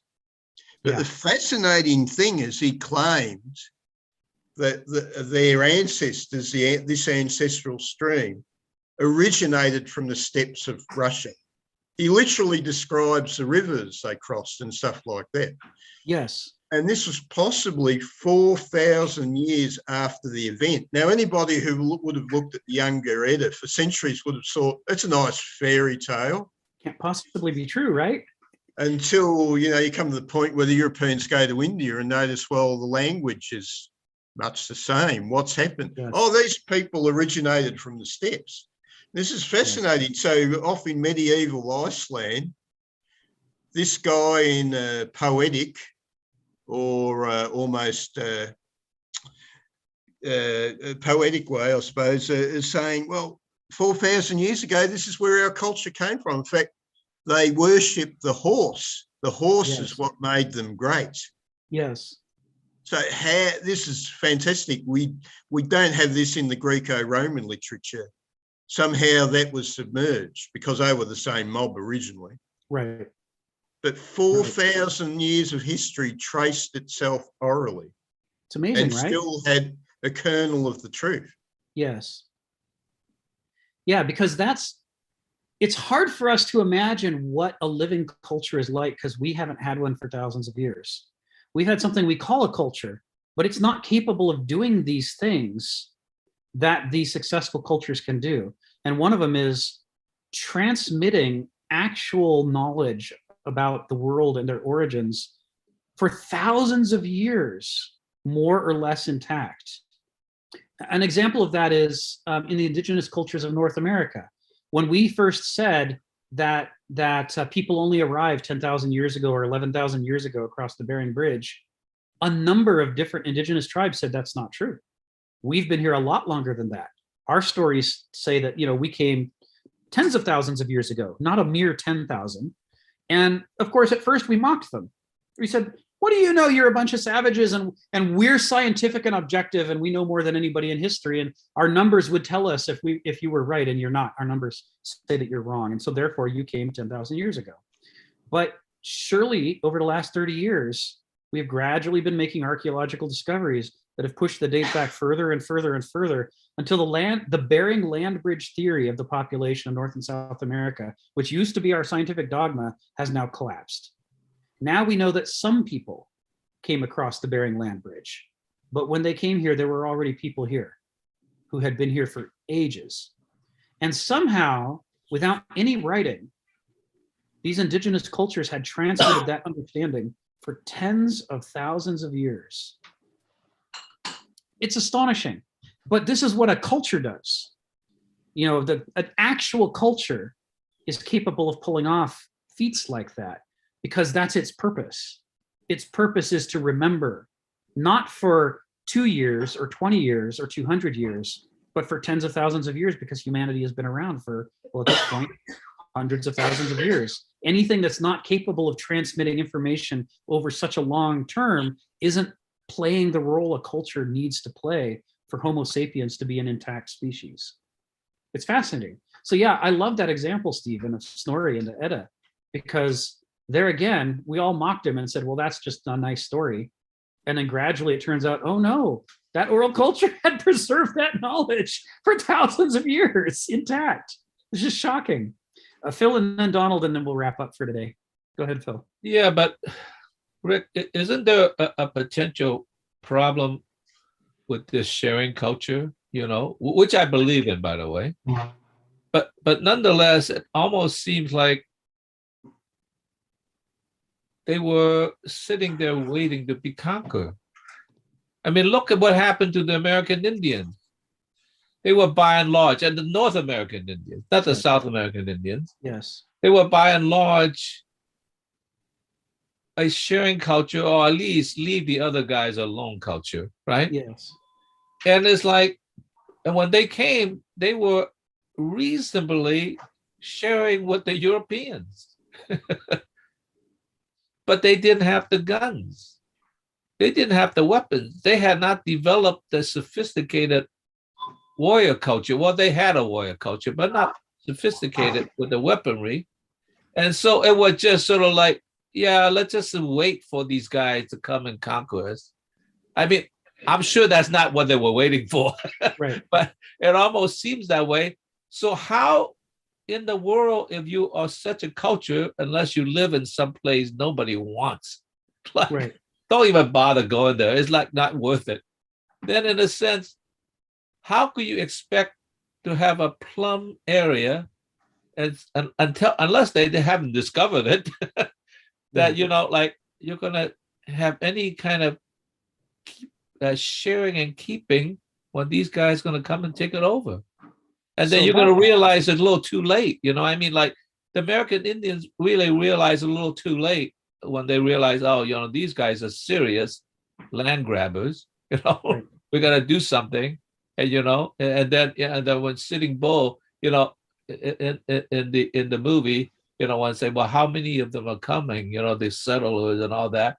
He says, more than the stars in the sky. And Sitting Bull says, oh my gosh, Yeah. we got to Yeah. move to Canada. You Yeah. know, it's Yeah. like, I mean, like, how do you get away from that possibilities? That almost seems like, even if you let them alone, I dare say, at least that's my personal opinion, I don't know if I could live in such a culture with the kind of short lifespan and all that, you know, and say, oh, okay, that this is wonderful. Everybody cares for everybody else. But on the other hand, I mean, there are some restrictions. So I just don't know. I mean, it's like, yes, we have to, in a sense, adapt some of their caringness, but in a sense, and then adapt it to our thing to make ourselves more human. But I think that also runs into a kind of funny stasis, if not dead end. I mean, it's a stasis at least. We'll be exploring that a lot in the months ahead. Yeah, one quick comment before Donald. Phil, the book that really stuck in my memory about the invasion and conquering of cultures and why it happened was Guns, Germs, and Steel. Yeah. By Jared Diamond. I read that book twice. It was just absolutely fascinating. Why some cultures were conquered and why others were not. Yeah. Yeah. Thank Donald, you. go ahead and then I'll wrap us up for today. I was hoping that maybe for the next time you'd have a reading list of these things. I'm not well read in Basque culture, or this is the first time I've ever heard the word Yamaha. Yummy, whatever. And since you mentioned the Basque, is there anything I'd understood that Finnish is not related to any other current European language? Is there anything that kind of gets back to Phil, and you'd have to live in a place that nobody wanted. And Finland might actually be one of those places. Pretty inhospitable. So about that, the Finns came later. Oh, They came from Asia, and they were part of a movement that also brought in some of the Baltic peoples as well. They're not the only ones that speak the language family in Europe. There's also a couple of other language families in Europe that are not Indo-European, but all of them came later except for the Basques. The Basques were there before they were. And you can occasionally find people who make claims that all of Europe used to speak, Proto-Basque, but we're sure that wasn't the case. It's all of the other examples we have of places with indigenous cultures, they don't become monocultures. They have lots and lots and lots and lots of languages side by side. It's one of the things that distinguishes indigenous cultures from colonizer cultures, is that they have no drive to exterminate people who are different than they are, the way that we do. So, so Finnish came later, and the Sami people, yes. who the Finns I'm familiar with the Samis. It's my fondness for Swedish movies. Yes, yes, that's right. So it's true that Basque is not the only non-Indo-European language, but it is the only indigenous language. Okay. The Sami have been there so long, they're sort of borderline indigenous at this point, and they're living, more importantly, regardless of when they arrived, they're living an indigenous lifestyle in which, you know, it would work for the long haul. It's not just about cash out now and move on the way that colonizer cultures are. And I would say about medieval culture that actually up quite recently, the primogeniture, the oldest son gets it all, provided lots of priests, bishops, Yes, archbishops, you know, yes. that yes, the Pope crowns the king, but the Pope was probably the cousin or great nephew or Yes, or something. The hierarchies are highly, because the nobility has got all these second and third sons and daughters that need to go somewhere appropriate to their station, and they that's the don't church. start digging potatoes or harvesting hay. Right. They go into the church or That's right. into the military later on. You know, probably the cause of the greatness of the British Navy was that it was fueled by second sons of the nobility. Right. Out to make a name for themselves. Sure. I'll go conquer India. You Yeah. can have your little estate in Cornwall or whatever. I'm gonna outdo you. Okay, but I would like some, you know, a reading list maybe for some of this. Take your time. Yeah. Yeah, I'd be glad to. Yeah. So where that leaves us at the end of today is I think we are done with the section on the medieval world. And even though it's just a few pages of introduction, you know, I wanted to take the opportunity of the things that Kenneth had said in here and the things that I know that are related to it to really try to make these few pages land, to understand how alien the medieval world was from the ancient and from our own. But more importantly, how alien it is from what we have been told the medieval world is. That it really is its own perspective with a different set of tensions and a different view of how the world works. And it's in the chapters that come later when he actually does his deep dive in the medieval world, it'll help us to better appreciate as he explicates what is it like to look at the world from a medieval perspective. We may not yet know what that looks like, but I think at this point we sort of sense the differentness of it and why it would be different. How many deep questions were overturned from the ancient to the medieval era, and then again, as we're going to see, from the medieval to the modern, such that there's an enormous distance. You know, that distance is of great value to us. It's worth it to us to invest the time to cross that distance, because that distance corresponds to a change in perspective. And the bigger the change in perspective, the more we can triangulate on reality and not be trapped within the modern perspective we were born into. That we get another viewing point. We get an Archimedean standpoint to start to look at the world and ourselves in a new way. So next time we'll start into the modern section. I learned a lot today, Rick. Thank you. Yeah. So Rick, Thanks a lot. Sharon. next week, Yes. I won't be here and I'm going to be sad. You won't be here.